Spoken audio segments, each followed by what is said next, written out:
And my mic is actually on. Got him. Got him. See here at the weekly BS or bi-weekly BS or once a month BS, whatever we're doing right now. We learn from our mistakes. We learn from our mistakes here. And that's what today's episode is going to be about. Today's show is going to be all about learning and showing our mistakes. I got him. I actually got him. Got him. All right. So yeah, should be a fun episode. We got a lot of fun stuff to show you. Fun stuff to show you. So yeah, I came up with that, and it's all part of the lesson. You know. Aaron requests no Black Widow spoilers, and that's easy. No, we won't talk about it. That's fine. I haven't seen it yet either. So also no Loki spoilers because I've only seen the first 2 episodes. So yeah, we won't spoil anything. But yeah, I'm glad I got some of you guys, because we'll never live that down when we didn't have the mics going. But yeah, today I'm going to show some old artwork.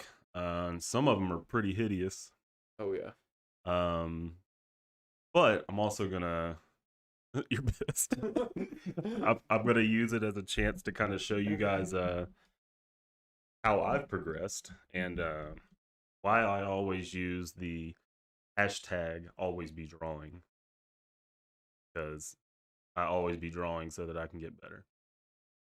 And I'm gonna preface all this with, if there's people in the chat, you know, that are watching that are at the level of the art that I'm going to show, that's not a diss on anybody. That's I'm dissing myself more than anything, but it's a chance for us to show some old art and then just kind of say, here's what can happen when you put your mind to something and you practice. So I obviously still have a long way to go, and I always want my art to get better. So that's the theme of this episode. Oh, episode. You know how hard it is to piss off a Canadian? And we did it. Nailed it. Nailed it. That's great.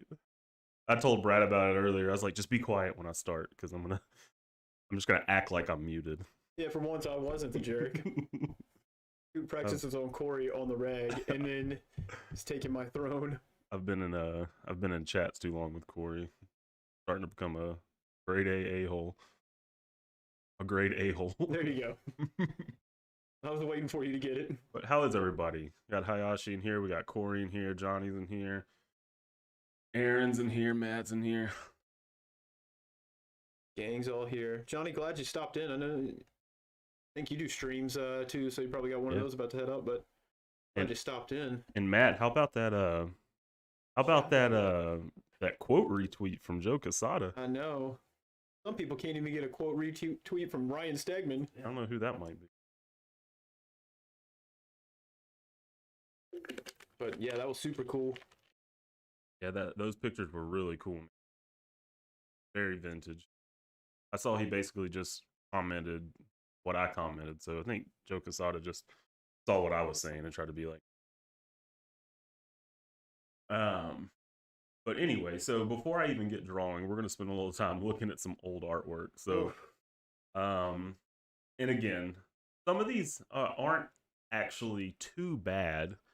But they show progress. They show progress, and I'll kind of explain to you why I think a lot of these are bad, and then one of them you should just see that it's bad. So, that's gonna be the last one, right? That's the last we're redoing one. Yeah, today. That's the last one. And then that last one I'll show will be the one that I'm gonna kind of redo. I'm not using the same pose, but I'm learning a lot of what I have learned to make a better picture with sort of the same elements. So. And it's of Wonder Woman, the fabled Wonder Woman that we have teased for many weeks. I'm trying to get him to do a giveaway if he likes it enough. Yeah, and it could be a giveaway.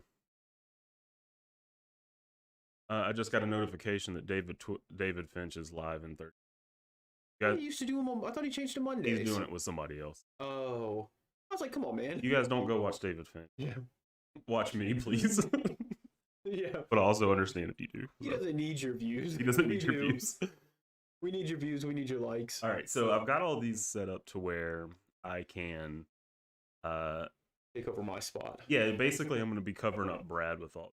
So what the first ones I'm going to show, they should be bad because these are from when I was a little kid. But it shows you how long I've been drawing or trying to draw comic art. So, obviously, we all know that Carnage is one of my favorite characters. So, and again, if any of you guys had any questions throughout all this, please hit us up and let us know because we'll be talking for a little bit here before I get into drawing. But Carnage, always been one of my favorite characters, and of course, Mark Bagley, huge inspiration. Yeah. So, what you're gonna see here, coming up right there. Yeah, I drew this picture. You couldn't have been middle school. Yeah, I wouldn't. I wasn't in was school. 90s, Yeah, this it was was 94 or elementary something. school. Yeah. And you can't see it, but down here it's actually signed Daniel Starnes, which, believe it or not, is my real name. I like that you had to make sure everyone knew who he was Yeah. by writing his name up there. Of course, and each letter, is alternating red and black. So, so this is where my comic art love kind of started, was with Mark Bagley and Spider-Man. And then of course, as all comic book fans in the 90s, we got into Image Comics. So yeah, again, we're gonna be covering up Brad on all. So. Yeah. I like to say that you back then at least you did all your own ink and colors. I sure did. And yeah, now, I've gotten lazier in my old age. So. You got more detail. You're like, this isn't my job anymore. It's not fun anymore to ink and color. So being an Image kid, we were obviously into Spawn. So here's one I did of Violator. Again, these are just ripped straight out of the comics. There's no way I could have drawn from my memory back in elementary. Man, we loved Spawn and we loved Image, and of course, yeah, like every other comic book fan at that time, we loved that stuff. So, so there's Violator. Violence and lusciously dressed women. I mean, yeah, right as puberty. I wonder why our 10, 12-year-old selves love those comics. So there's Violator, and then to go along with Violator, we have Malbolgia, which again, inked and colored by me as well. You can see it down in the corner there by Daniel Starnes. Faded from years of water abuse. And I remember right, you drew these in school and they weren't too happy with the demonic presence in the South. The teacher didn't care much that I was drawing demons. So. I mean, that seems like the only reason you would sign your real name or your legal name on there. Yeah, we gotta make a differentiation there. So so yeah, there's Malbolgia. So for a while there, after I continued to draw. I've always drawn, but not the way that I have the past probably 8 years or so. Yeah. 6, 7, 8 years. But for a while there, I was learning to do realism, and I loved heavy shading and just trying to make something look real. However, I did like taking animated characters and just putting a real heavy kind of heavy shading with darks and lights, and blending them all together to make them real smooth. However, this next picture I'm going to bring up bugs me every single time that I look at it. And Brad has even made jokes anytime that I've drawn anyone. So this here, we have Yoda that I drew, and I drew this off of Clone Wars Yoda. Again, the shading's not bad, the forms look pretty good, but if you look at his right pupil to our left, look how much bigger it is from the other pupil, and I can tell you, every time I see this picture, all I can see are those two different sized pupils, and it is so frustrating. He had one dilated. One's dilated, and I still don't understand how I made them so different, but they ended up different. Overall, again, not a bad picture. I really do like that heavy shading stuff, but yeah, those two different sized pupils haunt me to this day, and Brad's will still now go, hey, are their pupils two different sizes? Kind of like Corey with the backwards foot. Yeah, the backwards foot of 2012. Yeah. So, yeah, cracked out Yoda. So, where do we go from there? So, well, no, here's another good one. So, as I started to get out of the realism stuff and get back into comics, for a while there, I was kind of combining the two. Um, and I drew this picture for Brad, and he still owns it. Although, again, I kind of wish he would. It's at the back of my portfolio. It would take it out of his collection, but it's still in the back there. of my portfolio. I'm not getting rid of it. He's not going to get rid of it. But here's a picture I did of Cyclops, and I'm going to tell you a lot that's wrong with this picture. Now that I know what's wrong with this picture, so first of all, that right hand, the one that's behind his body, is so little. It's so tiny. His facial expression overall is not too bad, but man, his pecs and his abs are glued to a flat, blank body. There is no transition. There's just flat shadows, and yeah. You can tell that I was starting to learn about anatomy, but it's yeah. Work in progress. I understood abs, but I didn't understand how abs formed into the rest of the body. Same with the pectoral muscle stuff. And if you look at the leg, his left leg are to our right.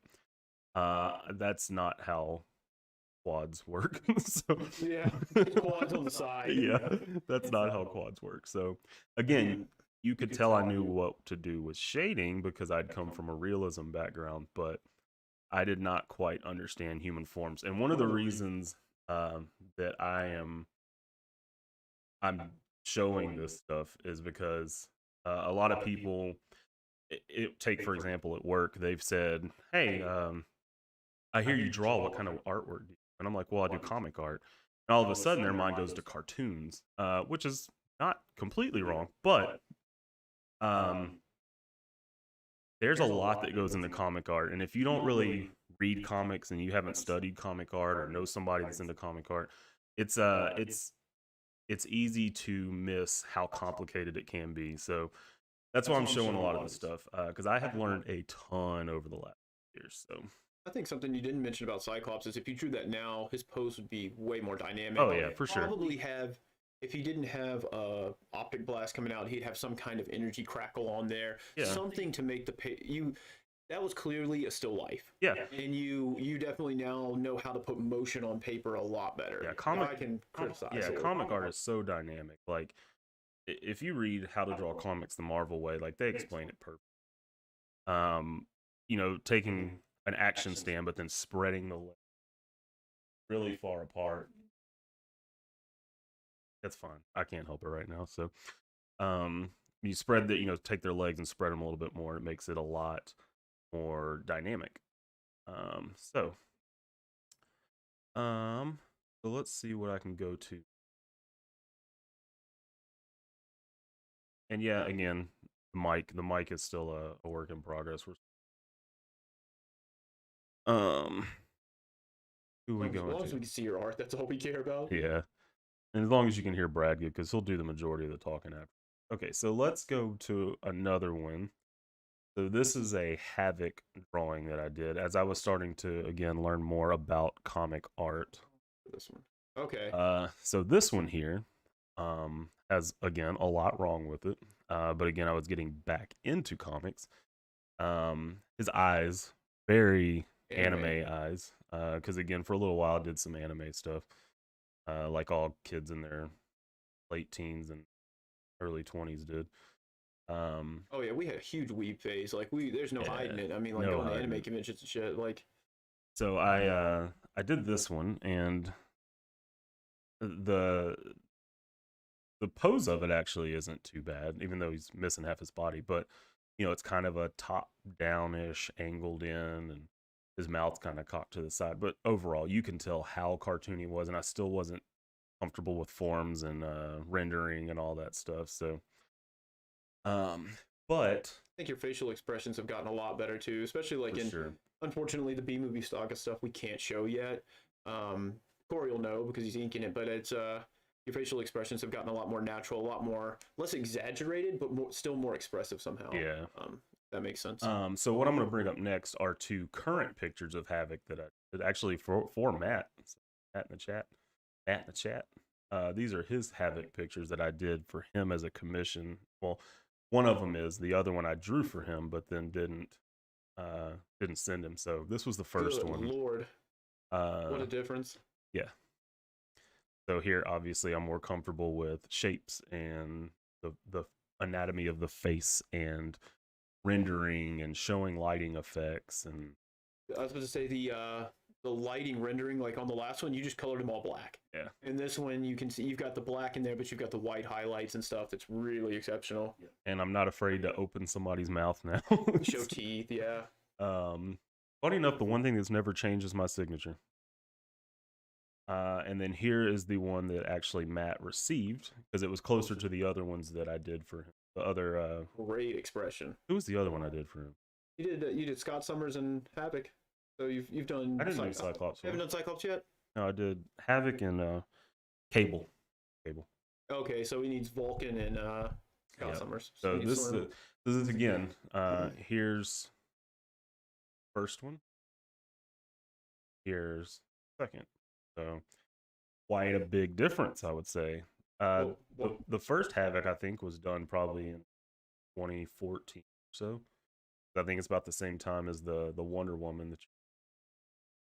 Wonder Woman was 2012, I thought. No, it actually has a signature. 14. Oh my gosh. Okay. Yeah, 2014. So, Mad after my own heart, collecting the Summers boys. Yeah. So there's Havoc. So again, these other ones that I'm gonna show are still ones of when I first started getting back into comic art. So, here's one of Nightcrawler. So this one, overall, isn't too bad. However, again, you got the glued on abs because there's no transition, and honestly, with Nightcrawler, you don't even need to show that stuff because he's supposed to be more wiry and thin. And if you can't really see it, but in the top right corner, I used to always draw a little version of the picture I was going to draw, just to kind of help guide myself. But he was supposed to be holding his swashbuckling sword, but I didn't, because I couldn't figure out how to make it work because I wasn't good. The shading on his hair, his face just isn't great. And then overall, again, I just kind of black things out, but I was still trying to figure out how to show rendering, but I was still so used to fading, doing realism art. So I was trying to figure out how to work for inks. I guess it's a good. But you're starting to get your energy in there too, because you got his little Bamf like blast, I guess, kickback. So his Bamf smoke. You're getting more comfortable with different detail. Yeah. So we have here, Spidey. It's a really bad Spidey. You can see half of him is just blacked out for no apparent reason, because his arm isn't blacked out and stuff either. I think I was trying to go for a shadow coming in from one side, but again, I didn't really understand it. So, but hey, look at this! I inked this one. It's on par. You drew it with a Sharpie. Like I no, thought that was like a pen. This is pencil and pen. Oh, okay, okay. I drew this in a hotel room in Florida. I remember drawing this. And at the time, I thought it was pretty rad. But this inking, I would say, is on par with what Corey does now. Damn. Got him. All right. So let's move on to another Spidey. And this one, again, this is a really quick Spidey because I did this in a Walgreens in Florida. The same time I drew that other Spidey, I drew this one. Because it was a little Sharpie display, and I was like, I'm gonna draw Spider-Man, and I drew it. And again, at the time, I was like, that's pretty badass, and it's not. I don't understand neck muscles, and I'm still not really comfortable drawing profiles here. Now, in the same amount of time that I drew this one, I could draw a perfect Spidey head, because Spidey is the man. He is very fun to draw, and all commissions get a cardboard Spidey. All right. Just gonna be quiet here doing a post. All right, see you when you get back. Gotcha. Yeah, we'll see you when you get back. We're almost through a lot of this stuff. Showed Havoc. So here's one more. drawn around the same time as those Spideys.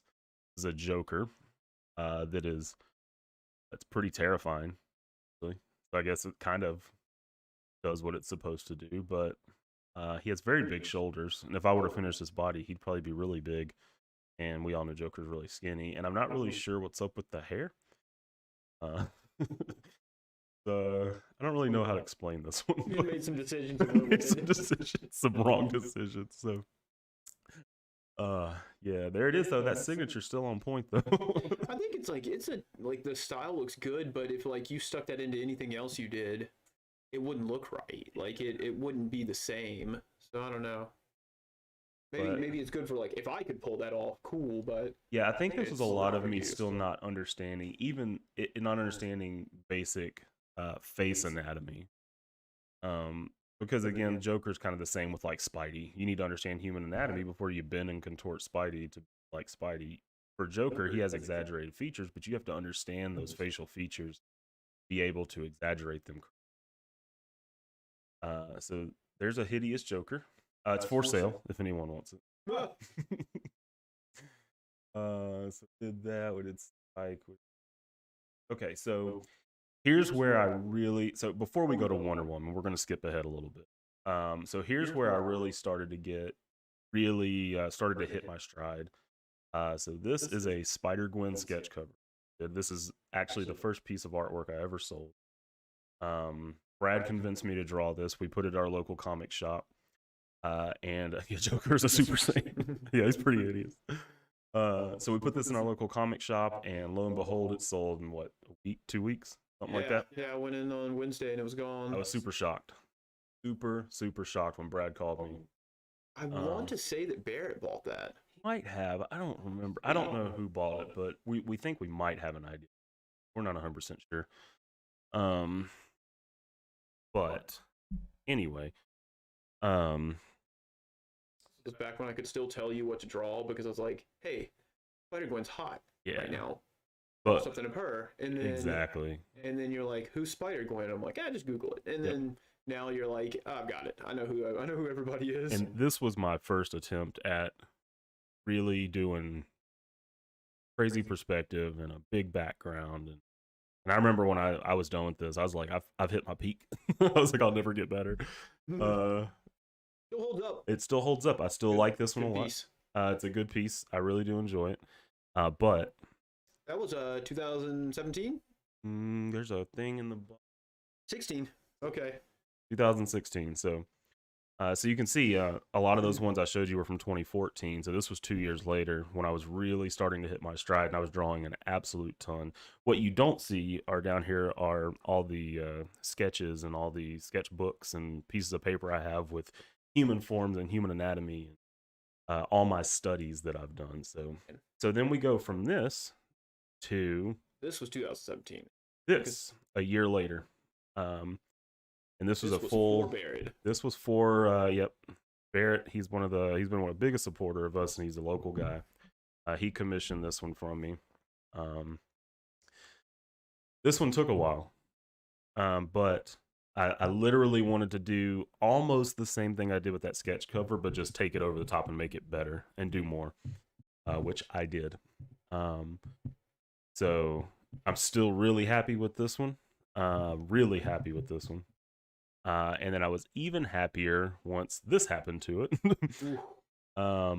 Which Corey dropped some crazy inks. Actually, Corey, correct me if I'm wrong, but I think this is the first thing you inked of mine.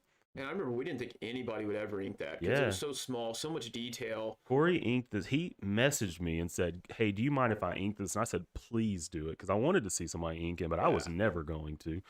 And then, of course, John Iker, the wizard himself, put colors to this. And eventually when conventions start back up, this will be a print we'll have for sale, because I got a test print of it last Christmas, and it's pretty outstanding. It looks really good. The color's amazing on it. So been trying to get Marvel to make it a variant cover for like 2 years now. Been trying. Marvel don't listen. They only like Mac or like Mac. Yeah, Joe Quesada only likes Mac. Hey Matt, if you can, hook me up. Yeah, can you retweet this and tag your friend Joe in it? Tag your friend Joe. So there's Spider-Gwen. So that kind of shows the leap forward. He didn't draw a Spider-Gwen in 2014 because she didn't exist. But, Yes. no, well, she did, but... So, where's my...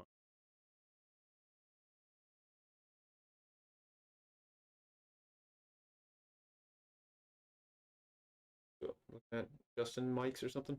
Yeah, no, I'm trying to mess with... Oh, there it is. Okay. So I think that's it for all the old stuff. All right, so I'm going to show the Wonder Woman now. I remember when this came out, I remember Scoot showed this and we're like, dude, you're back. You nailed it. Because he hadn't drawn much in the past few years. Like, graduating high school, he drew a little, but probably from about like 2007 or 2012, you didn't draw that much. I didn't. And again, this is 2014. I remember my wife and I were sitting in bed, and I was drawing this, and I finished it, took a picture of it, sent it to Brad, and I was like, dude, check this out. I think I was in France. I think I you were living in Lille at the time. You were. Pretty sure you were. So, all right, you guys ready? Let me know if you're ready. Yeah, we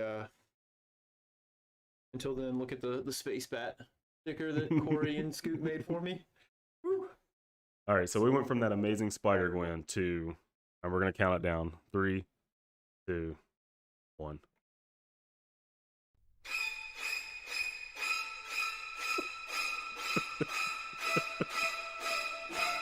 Oh, it's terrifying. That's eye boob. It's terrifying, guys. It's something else. It's something else. So there's a lot wrong with this. A lot wrong with this. And you can see in the top corner where I went with my little drawing, like I was doing a lot at the time. You can tell. You can tell that I was starting to learn anatomy. I can't there's nothing that I'll ever be able to do to get that horse face out of my memory. Corey, can you eat this and fix it? This one's also for sale. The chat.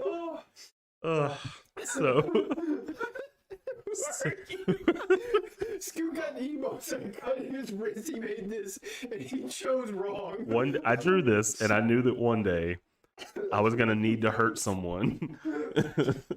I don't know if the original of this still exists.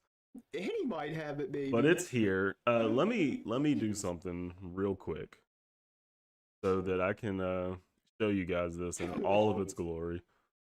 So I didn't know you could do that. That's cool. Yes. So here it is. First of all, her side twist, she can do like an external rotation. She is an Olympic gymnast. Yeah. So you can kind of see where my mind was. Like I wanted to do something kind of dynamic, but a static pose. But let's start up here with this head. Let's start up here with the face. As Yoda said, that face you make. Look out. Get out of here.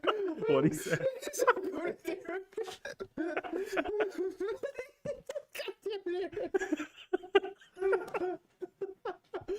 Never gonna do this. And then he zoomed in. Hold on.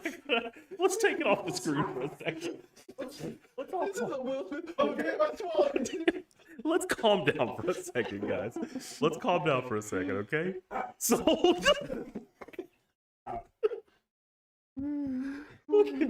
okay. I'm gonna bring it back up. Squint your eyes, okay? I'm gonna bring it back up. Okay. All right. This face. So, her eyes. I'm not sure if I was trying to make an alien Wonder Woman or what was happening. But first of all, the shape of this face, it's very horse-like. Very horse-like. She walks into a bar and the bartender said, "Why the long face?" That's a lasso with a halter. The halter of truth.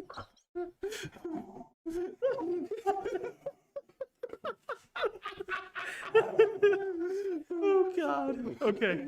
I'm sorry if you guys, the speakers are blowing up on you, but holy shit. I'm trying to cover my mouth a while. Okay, so let's get past this. Look at the hair. Oh, stop, Abby. Okay, the hair. The shape isn't too bad, but it's basically ribbons, and it's shining like ribbons. Her hair's shining more than the armor. It is. I mean, so it's just like a point. You're definitely like your armor. Even looking at Havoc, his suit and the metal parts on it were shiny and rendered more. Yeah. It's like you rendered her hair, and then the rest you're like, fuck it. Plastic surgery. Let's moose on. So, basically, the best part of this is her arm, because the arm's not too bad. The hand's a little. It's not the best fist, but it's a fist. The lasso's not too bad, although it just looks like a regular twine rope. But let's talk about this ass for a second. I've seen more organic asses on mannequins. So she has a horse face and an ass. So, and we're just gonna skip the fact that her body's twisted like a Barbie. So, that the side boobage shape isn't that great, but it's there. Like when you draw women, like Collins, when you draw Collins now, she has bigger boobs for a comic character. Not well, I guess she's small boobs compared to a comic character. Yeah. But the rest of her body, and like this Wonder Woman's boobs and arms don't match. Like I feel like her arms may be a little too skinny. I don't know. Hey man, Valia? Yeah, how you doing? We're taking a trip down memory lane, man. We're tearing some of my old artwork apart. You missed a lot, but unfortunately you're here for this one. And that Atlas banner still looking banging.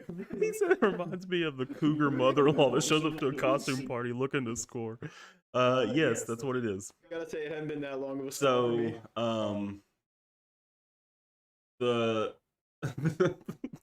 I could just say what's wrong with this all day. This calf muscle's much bigger. The left calf's muscle is much bigger than the right calf muscle. The lasso shadow is so defined. Like it's so defined. It is just a Sharpie line. It is. And maybe the only part I inked. And I even went so to make my signature fancy with this little box around it. You used to put googly eyes in it, but that went away. So here it is, guys. This is the one that we've been teasing for oh my God. ever. That is and a 7-year-old piece of art now. It's a 7-year-old piece of art. 7-year-old piece of shit. Piece of shit. Yes. It's bad. It's bad. But again, I don't mind showing this because this is the one that I'm going to be... Again, I'm not going to be redrawing this pose because it's just a bad pose. Yeah, and the second one isn't the same pose. Now, if you do the exact same pose for the next one, I'd be like, no, you have to do the same I'm going to redraw a Wonder Woman today. And it's, again, it may not be super tight because we're spending, we're already been in this 30 minutes talking about old artwork, but, yeah. I'm good, man. I'm good. Yeah, it's been fun. It's been fun. If you can't laugh at yourself and look at the way you've grown, then what's the point, right? Yeah. So this next piece I'm going to show is another Wonder Woman that I did This is 2017. 2017. The first convention we did, the infamous first commission you got. The first commission that I got. This is the infamous want more treasure in her chest piece. So here it is. So this was my second attempt at Wonder Woman because I was so scared to go back to her after that first one. Oh my God. So what they wanted for this Wonder Woman was Wonder Woman in the Savage Land. So there it is. And then I also inked this one, so there's the inks for it. Much better, I would say, overall. Still, I think if I did this one again, I would make it a little bit better. My knowledge of human forms are much better now. But I'm still happy with this one. The background's pretty cool. Her being in the water is cool. Her hip ratio's better. Yeah, she's it's more dynamic, just the stance. a good pinup. Like Yeah, she's not like dynamic in the sense of movement on page, but she looks good. She's in the scene right. yeah. She's She's a swimsuit model. no Birth of Venus. Yeah.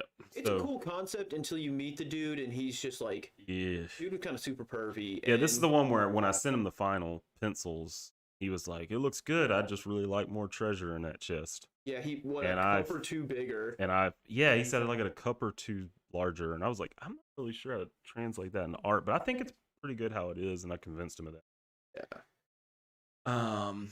So yeah, there's my art, my old art show and tell for the evening. I'm glad that there's still like one or two of you left in here. So take that that first Wonder Woman and You inked that, right? huh? That Oh yeah, yeah, yeah, okay. yeah.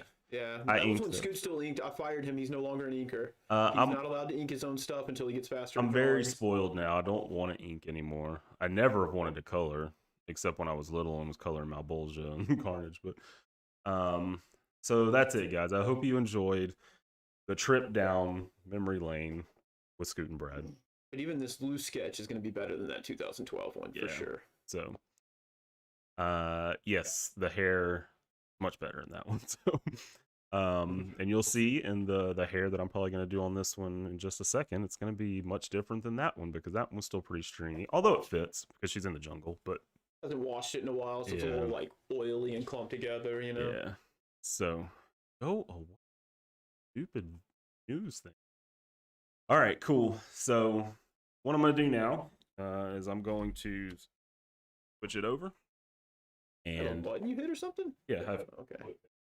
so I'm gonna switch it over. We're gonna do a Wonder Woman here. Don't worry, Aaron. We're about to redeem this. We're about to. That man's over there like it's 2 a.m. guys. Why am I over this? I was stressing about this morning. I was like, what if I draw it again and it looks just the same? No, no way. So I'm gonna do a different pose because honestly, again, that pose isn't good, and now I draw things a little bit more dynamic and a lot more dynamic. And I'm going more for comics, so that's what I'm going to do with this one. So I'm actually going to start this one really quick with the blue pencil. You guys don't know, blue pencil, a lot of times things are roughed in with the, they're super cool. Hayashi, that's something our streams are really missing, are like solid memes. So please, like, come back, screen capture that, and then hashtag, I don't know, something awful. God. Hashtag why the long. Oh, Valia, you have to go back and look. We went through some of Scoot's old stuff. It was when he was just copying stuff out of comics. Really fun and showed where he started, but still somehow more palatable than Wonder Woman. And I'm That's actually, because I was copying straight from a real artist. I think it was Alex Ross or something who did this that inspired, where I told Scooty to do it, where he posted a picture he had drawn of Superman when he was like 4. So of course it's made with like crayons and the guy's boxy and it's terrible. And then he shows one of his new pieces and it's, kind of the, hey, keep drawing, guys. And I was like, Scoot, all the time. We used to stream at least almost once a week at the Cellar, our local comic shop out in Bartlett, Tennessee. And he would get a lot of people who'd come up, look over his shoulder. We invite him to sit and chat with us, and they would say, "Hey, I need some help. What do I do for this?" And Scoot would give advice. Like I remember you did a tutorial on eyes one day for some just rando, and then one time a guy's like, all he did was the blanket. How do you get better?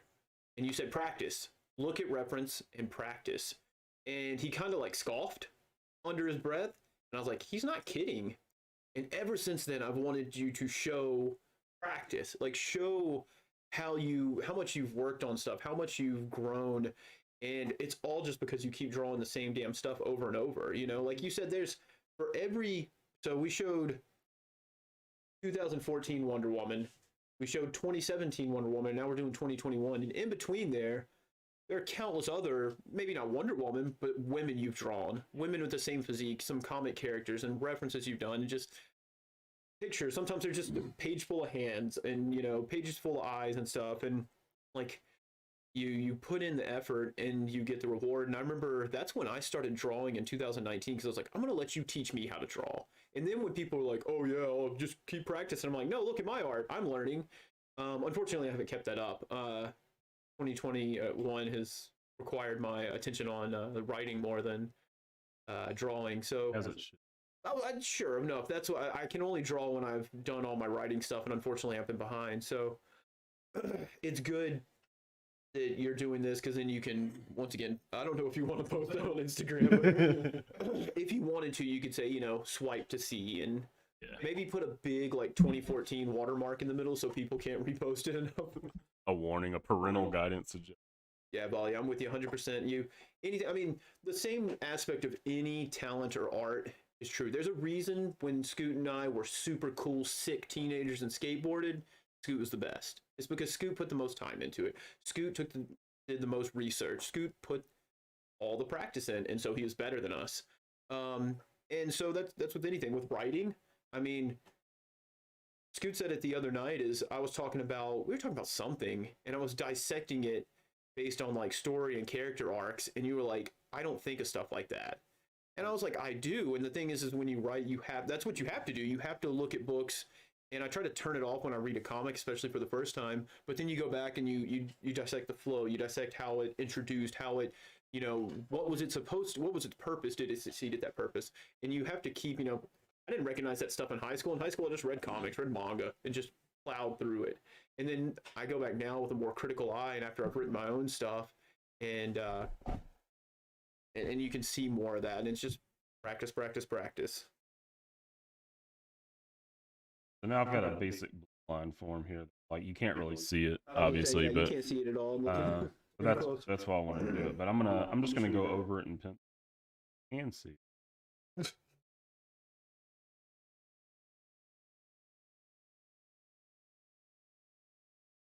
There's still, I don't think we'd ever do it on stream. Scoot and I a couple of times did drink and draws, like we were torn up. And I remember he drew the Atlas beetle once, and I drew it with him. And I gotta say, mine was better than I normally would be. And Scoot's was on point. And somehow, I guess we drank a little too much because we woke up the next morning and couldn't find him. I don't know what happened. Then maybe it was a shared hallucination or something, but... Hey, John, just saw you in the chat. Dude, it was great to see you. Hey, buddy.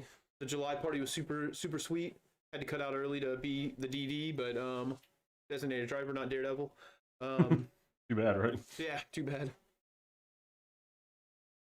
But it was great seeing everybody playing Rock Band like it was 2009. Good times. Love some Rock Band.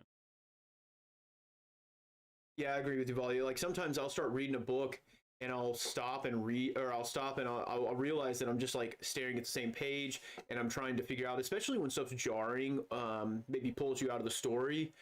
It makes you where you stop and you go, what happened? Why did this pull me out of the story? And then you start dissecting the whole book and you got to stop and go back and read it. The best example recently, I read Dragon Rage by Dave Philpott and Jimmy Reyes, and there were a couple. Gosh, I wish I had the whole book with me. I was gonna say there's some other. You don't have to worry about it, but they had some other artists do backup stories. But that story was an introduction, first issue with all new IPs, all new characters, and I remember I read it through the first time and then immediately read it through a second time, and what an excellent first issue. Just how it gives you some initial action to pull you into the world and see how it's different from the rest of the world or the other fictional worlds. Then kind of switch back and do a little exposition through storytelling, but use it as an introduction to another key character, and then world build just a little, and then show the humanity in the characters at the tail end, and then the last page turn. Dave Philpott nailed that last page. The last page turn is my favorite thing to use in comics. Nobody nails it better than Magneto. Like, you do a good last page turn and have Magneto on it, you better stick the landing because he is the king of it. But they had a good one where it was like, it's clearly it's not the real dial, but he's like, we're off to do this. And I'm in for it. Like, I was like, cool, where's issue 2? I want to read issue 2. This is awesome. And so what it did is it set up the world, entertained you because you want to be entertained, and made you want issue 2, made you want to stick around and learn about these characters. So super cool, super fun aspect. And as soon as I read it, I was like, whoa, I really enjoyed this, and had to go back and look at it and say, why did I enjoy it? Really fun.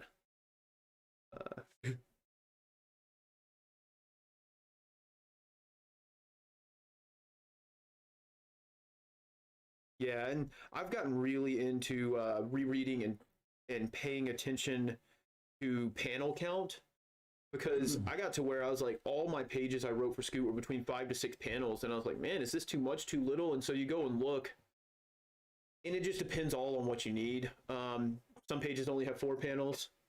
I mean, there was one that was a very special issue of Spider-Man where it was about a child dying of some kind of terminal illness, and he fought the Sinister 60, and they had a page that had probably at least 60 panels on it, and it was all these small little panels showing him fighting all these villains, and it was super cool.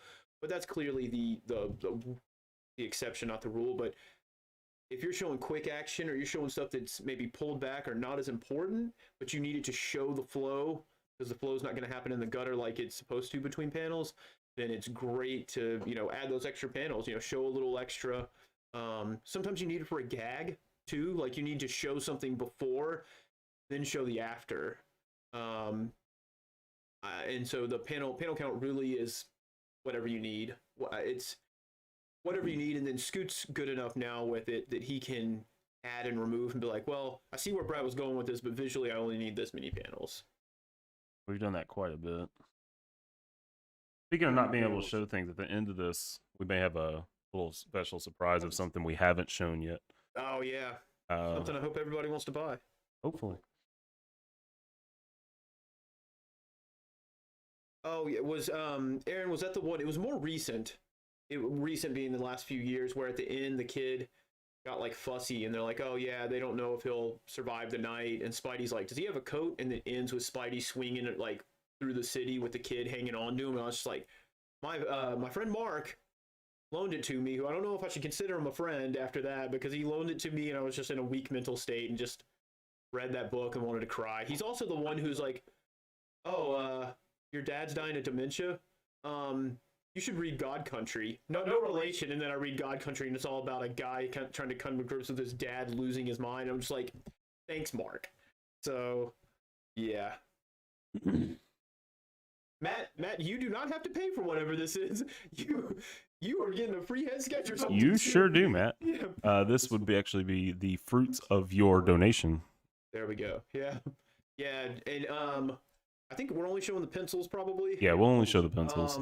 Corey and Iker absolutely killed it. Knocked it out of the effing park. Yeah, like, not even that. They knocked it out of the park and landed in another field. Not a different sport, too. Like, they crossed over. It was something else. And then Iker didn't even know what he was working on. He just did it on, like, that guy. muscle memory. Absolutely crazy. Absolutely crazy. So you guys can already see this is much more... It's better. It's much more dynamic than what the previous one is. It's still pretty light, so it might be hard to see exactly. But you see it pretty well.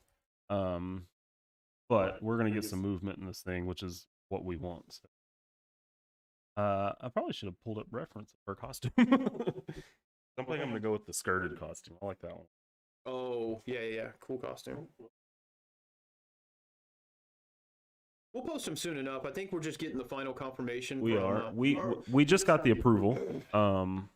We got the approval for it, so it will actually be a cover. And for anybody that doesn't know, that's the Kickstarter tier for Fathom the Core that I pledged on to have a variant cover is a go. It is happening. So I drew a cover. Put everything I had in this cover, like everything I had, because I needed it's Michael Turner's creation, and Michael Turner is my all-time favorite and will always be my favorite, and I had to make sure it was perfect. And then again, Corey and John just absolutely put in their best work. So it got approved. It is ready to go. The artwork is complete. The next thing I will have will be the next thing they're going to send me is the mock-up of it as the cover, like with the Fathom logo and everything on it. So I'm going to shit when I see it. So yeah. But it's approved. It's ready. It's actually the colored version is the background on my desktop right now. but we're not going to show that just yet. But I will probably show the pencils here at the end. And I think we'll when we get them, based on how much we spent to back it, they'll probably be like $5, maybe more. Yeah, because it's going to be a multi-volume book. So. Oh, so it might be a little thicker. Okay. Yeah. I'm gonna bag and board every one of the damn things before we send them, because it's just to make sure it's. We're gonna have an old school packing party. Yeah, old school packing party, and we'll do something so it's reasonable, and even for like Aaron and stuff. Like, we're probably gonna send you and Matt Seaborn one all at once, and you guys can just meet up. You guys said you live close. That's not me stereotyping the UK. So I mean, it might be like that, where we send a care package to our UK brothers, and they have to pass them out just to save a little on shipping. But we're gonna get them over there because we're excited about it. I'm just a financial backer, and I'm fucking excited about it. I can't even tell you guys how happy I am with the way that this thing came out. Yeah, because at first I was not happy because he stopped working on the last page of B Movie Saga to finish it. But we're back on track. So. My goal was to have that finished before, but then the deadline started getting closer, because when you guys see this last page of B Movie Saga, you're gonna understand why. Because whereas I put everything I had into that cover for Fathom, this page literally has part of my arm in it. So. Yeah, it's frustratingly detailed. And Hayashi, man, you're good. We won't pass out too many freebies, but let us know. And if you got comic shops that like to do local artists, or I guess indie artists kind of stuff, because we're not local to any of you folks, let us know. We'll work out some stuff. You know, if your shop says they'll support it, man, we'll send you 5 copies or something. If they'll do some kind of payment thing, sweet, you know. If not, almost don't care. I just want to get it out there and sell. We'll put your business card in the back of it, and hopefully get you more followers, more you know, stuff going. And so yeah. But yeah, we'll show that here at the end, because I haven't shown that anywhere. So maybe even more incentive for people to come watch these videos. Yeah, and it's just when Matt contributed, Nick, not Seaborn, contributed to it, helped us out, and I contributed the rest. Doesn't matter how much it costs, because we're just excited to do it. And I don't care. I told Scoot from the beginning, I was like, I don't care if I ever see any of my money back. I just want to see dope stuff. I just want to see it awesome. And of course, Corey and Iker don't let us down, and they did a really fantastic job. So be super cool. Excuse me. And of course, Matt can tell us however many he wants. He can ask for half of them.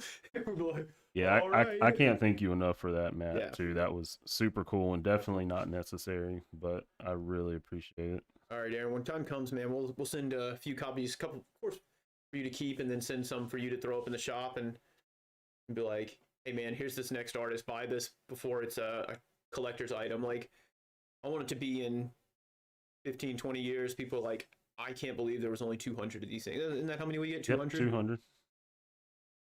And another thing, too, is if any of you, if you use Facebook, I don't really use Facebook, but I use it specifically to follow Aspen Comics, because they do a lot of their stuff on Facebook. Every Tuesday, they do an update for the Kickstarter campaign. And above all, anybody that wants to do a Kickstarter needs to watch Aspen Comics, because they are doing it right. They are incredible. This is their second one, and their first one just was flawless.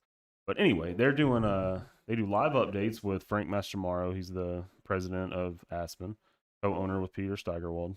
But they're doing updates every Tuesday, just filling you in on what, you know, where projects are, where reward tiers are, and because the campaign's over, but you know, everything's being made now. But on one of those live streams, they're going to show a bunch of the custom covers, because I'm obviously not the only one doing a custom cover.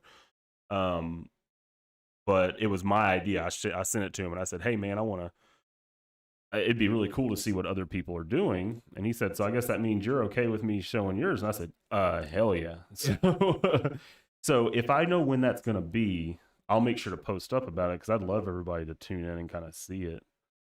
And me, Scoot, Corey, and Iker were talking about how now, after they clearly praise him for how beautiful that piece of art turned out. We're just gonna do like a 5-page backup story for Aspen, and then for Fathom, and then just send him an email, be like, hey, here's the backup story you asked for this next issue.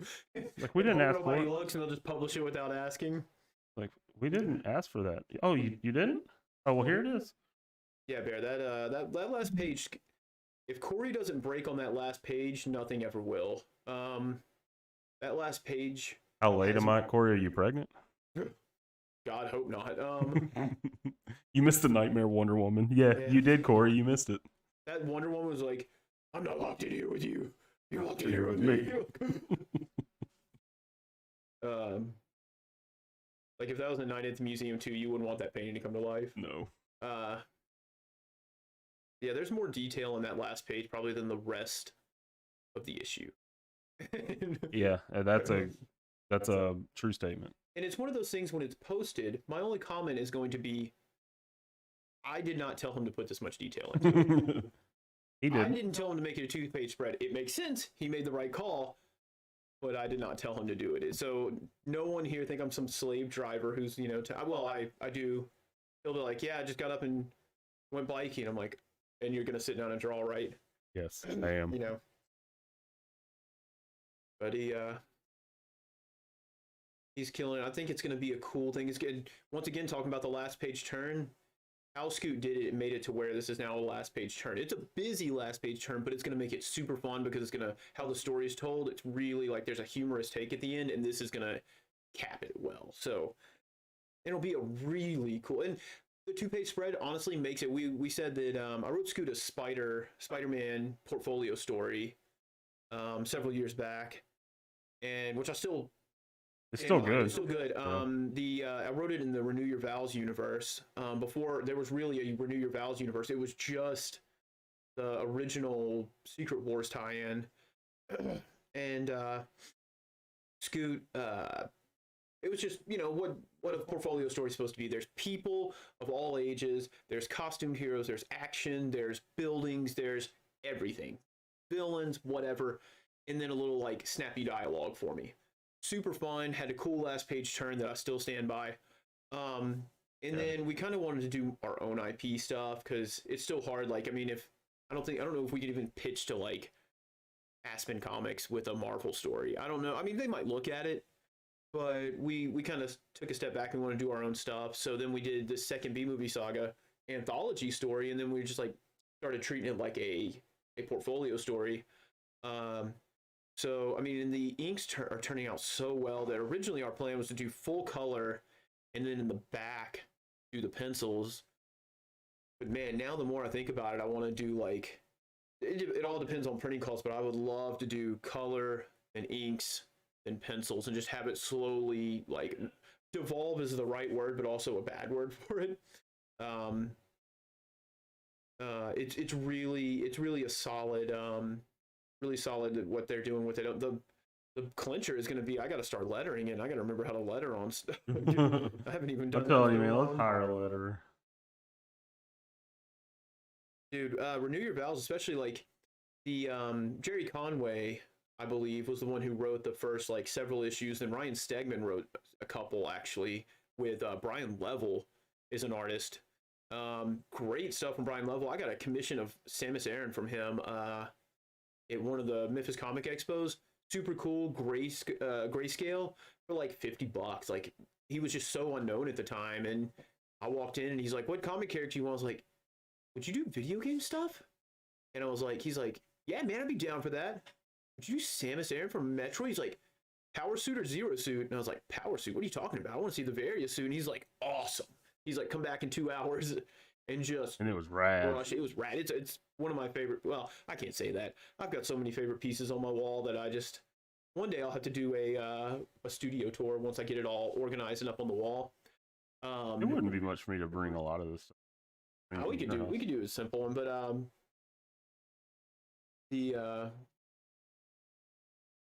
where I was going with all that. Oh, but Jody Hauser took over and wrote the bulk of the series, as they would say in gosh, what's that movie? Somebody's gonna get me before I It's Mark's favorite movie. Big Mark. All right. Oh. No. Gosh, it's the dude. I can't. What the hell is that movie Oh, called? Big Lebowski. Big Lebowski. Well, there it was. But yeah, she wrote the bulk of the Renew Your Vow series, and nothing against the previous, because I love Jerry Conway and I love Ryan Stegman, but Jodie Hauser's Renew Your Vows was so much fun, because then they did the time skip where Spiderling became like, I think she was like late high school because she's about to go to college, and just like the family dynamic and how like Marvel always said that like they had to get rid of Peter, make him single again so people could relate to him. And man, even as a single guy, I loved that dynamic. It was so much fun. And they did, it made Spidey, I mean, to me, it made him where he had more stakes. He had to take care of his wife and kid, even though they both had powers. And yeah, super fun stuff. And anything she writes, she did the Spider-Girls tie-in for the Spider-Geddon event, and it was super fun. It's just, I wish she would get to write more and more Marvel. She does stuff with Critical Role, so that's super fun. But I just love her superhero things. There we go. Everybody, Big Lebowski. I knew somebody would get it.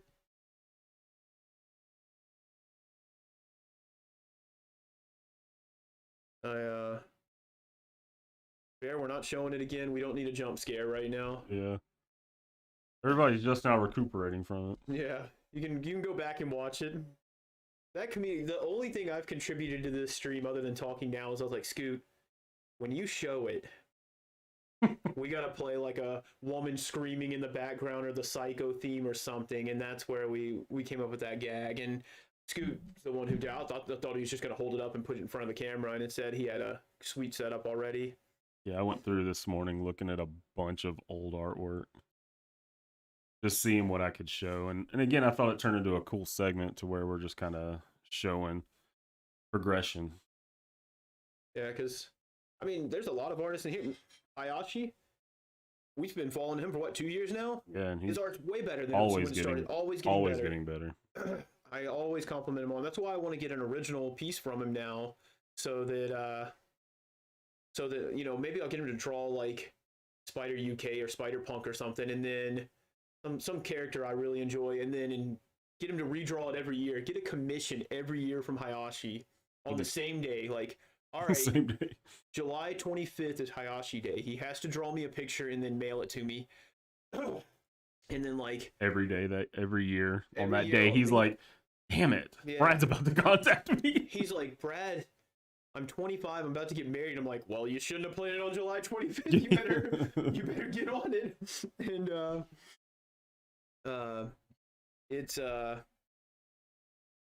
it's cool. I love seeing stuff like that. I love seeing progress like that. It's always a lot of fun.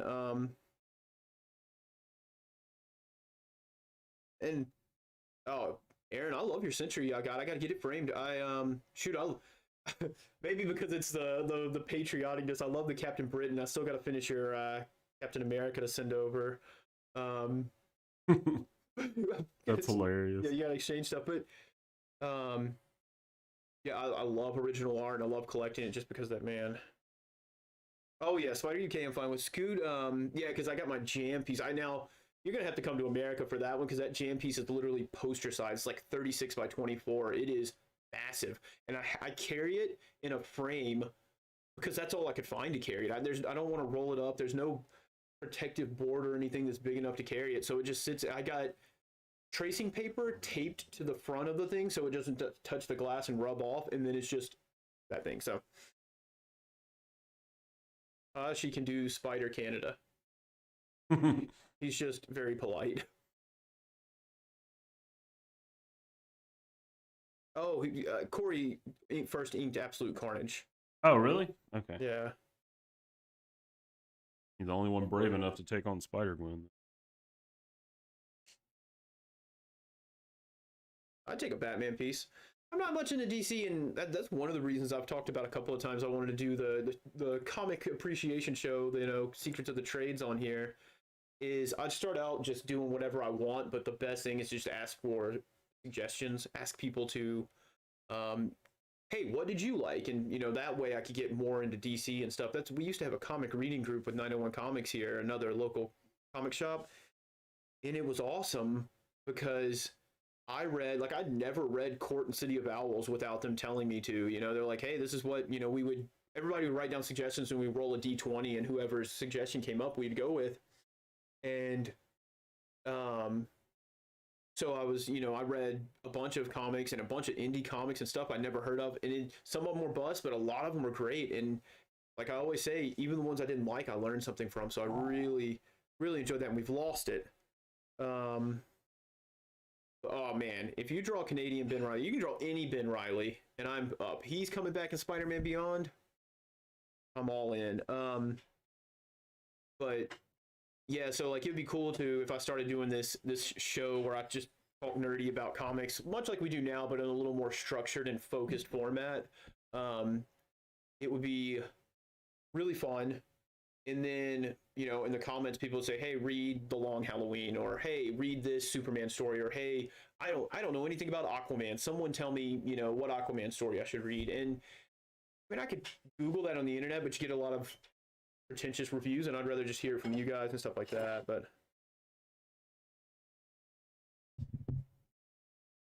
you guys, don't have to worry about Color Scooter. Let anybody ink and color stuff if they ask for it. Anything is. And Valia, man, I love your work. I mean, any of you guys saw the banner, the Atlas banner that we have for conventions that we only got to use once because then COVID hit. Those colors were done by Valia. Yeah. Oh, the banner. Yeah. Yeah, I remember that because you drew him a picture of Quentin Quire. Yeah. Speaking of that, did you ever finish coloring that? I would like to see. He was like, hey, Corey, I have somebody already inked that, but here's a worse one to ink. Have fun. Drowned Earth. I'd have to look into that, man. Yeah, and that's, dude, my trade collection is approaching 600. And I would say probably about 400 of that is Marvel, because Marvel's always been our thing. But I mean, Image takes up a decent portion of that, probably comes in second. God, Oni Press, maybe just because I buy so much of Brian Lee O'Malley stuff. Like, I've got several different versions of Scott Pilgrim. But DC is always just my lightest. It's just I never was into it, never really got deep into it, and slowly I'm getting old and set in my ways, and I need to watch out. You're crushing this picture. It's pretty fun. Good pose. Give it like a cheap street. Yeah. The gag, the joke that never gets old is Scoot emailing Corey a piece, and immediately we ask him if he's done. Every time. It's like, hey man, guys, see it in my inbox. Are you done? How far are you? Done yet?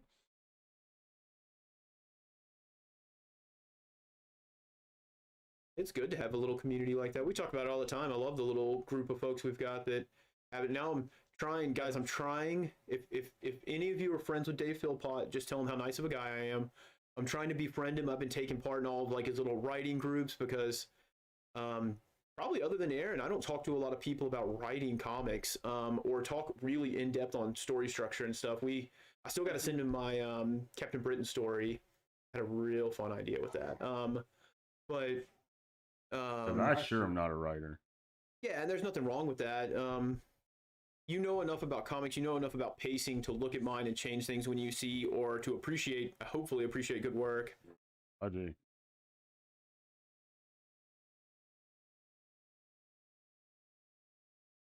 Oh yeah, Volley, I see the stuff you do. It's awesome all the same. Yeah, your style's super cool. I love it. I've got finally something happened with Instagram where they finally stopped showing me ass and I'm getting artwork. Like I go to the Instagram Discover and it's like all these different artists. I mean, it's still the people who have like 7 billion followers. So I wish it would show me a few like more unknown people, but it's still better than when they're like, hey, here's this booty you asked for. I was like, all I look at is running tutorials and artwork. What comic stuff? Why am I getting these? So you don't want this ass? Like, I know this isn't the right one. We're gonna nail it, Brad. Like, no, Instagram. But yeah, it's Corey will be busy with us for a little while, but I say that, I feel like, man, we're probably taking a lot of his free time, and he's like, hey, here's all this other stuff I inked. did that really cool Black Widow, I believe, recently with the red ink and everything. That was super fun. And I know you're working on a couple of things for like actual pages and stuff for people.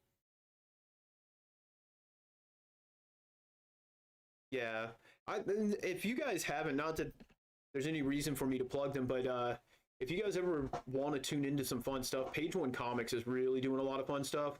Super new, not a ton of there's only a few creators that real like I don't know, they're just a startup right now, but they're the ones who did Dragon Rage, and they're super supportive. They're doing a so full disclosure, they had a writing contest that I did not win. But they're talking about there were people that didn't win that they want to cultivate and mentor, and I'm hoping I'm in that group because Dave Philpott, he said he's like, I don't know, I'm not an expert, but every time he posts up about art or about writing, it's always exceptional, and we have like good discussions on Instagram. Super fun stuff. He's doing an Instagram live tomorrow, so check out their streams. They're always really fun. They're like us. I mean, yesterday's stream, I'm sitting here I'm sweating trying to hear if I won this damn contest, and they're talking about Ghostbusters for the first 35 minutes, and my heart is They just spent some beating out time my too chest. trying to come up with a nickname for Brad. Yeah, they tried to, yeah. Because I Jimmy popped in Reyes there. and them were trying to come up with a nickname for me. They understood why I signed stuff BGS instead of with just my initials. I have to use all three names.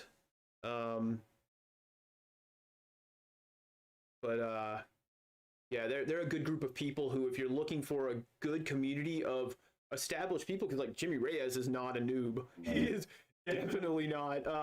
But he understands that it's such a struggle to break in, that they're really doing this cool like mentoring like contest program, and I think they're talking about they were going to take the people who didn't win that they thought showed potential to and I'm so interested because even though I didn't win, I learned a lot of stuff from that. First of all, I hit the deadline. So the deadline was last Saturday, not this one that just passed, but Saturday before at 11 p.m. our time, Central Standard Time.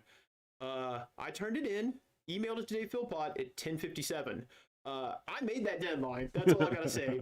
I made the time, but it's one issue. So you've got one issue, and Dave wanted you to write it about the certain character Trago, one of their half dragon characters, and he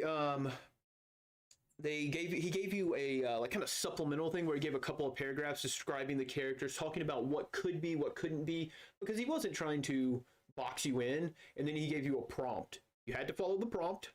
Apparently some people just went wide far afield and just did not follow the prompt at all, and you had to write a story about it. You had to write 5 pages. You had 5 pages to tell a story. And I did some stuff that I don't know, like, oh my gosh, it was so nerve-wracking, like, writing for someone's IP, especially when it's so new, because he did a good job establishing the characters, but I still don't know how they would work in certain instances. Like, if somebody came to me and said, Brad, you have a day to write a Spider-Man backup story, I'm like, sweet. Do I have any, what are my parameters? And I could nail it.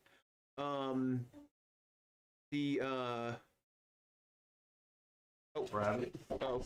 Okay, you guys just hang on. Yeah. There's a rabbit outside our window, and Sophie's losing her shit. Jeez. I can't get her out of here. I'm boxed in. No, come on. Come on. Here's her. Open it up. Dog. What are we doing?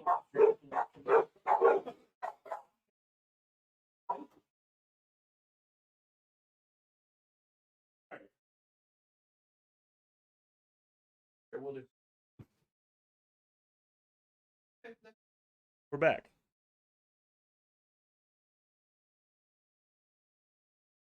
And now I'm back. Everything just happened at once right there. that was Mama Starnes calling, and you can't, when your mom calls, you have to answer. But writing a story with very little Sophie. with very little like I don't want to say meat, because his characters definitely, he set them up well, but not having every angle covered that I could work with was really a challenge, because I made a few choices that I don't know if Dave Philpott thinks that's how it should go. I don't know if that's how he thinks his character would react, but I made the best decisions I could based on what I had. Tried to respect his characters, and it was very interesting. So it makes me feel like if somebody came with something not as well established as one of the big two, of course, if they came to me with a lesser known character, I could read their supplemental content and pump out a story, and then I would love to hear his feedback on it. I'm not gonna like jump him on a stream about it when he's talking to other people, but I would love for him to email me back and be like, hey, why did you choose to do this? Why did you choose to do that? Because until then, other than the Spider-Man story I've written, everything I've written has been characters I created. So I can do whatever I want with them. They're all established in my head. I know how they would react. I know how they would work. And it was really a fun, exciting thing. And I told Scoot earlier that losing, I didn't take it hard. I wasn't broken up about it or anything. It would have been sweet to win, but there's also that competitive side of me. Like when our brother who's in the stream with us on the chat, when he beat me at a 5K, you've never seen me train harder. I was livid. And so that's what we do is when we take a loss, like, unfortunately, Scoot, first contest he entered, he win, whatever. Get out of here.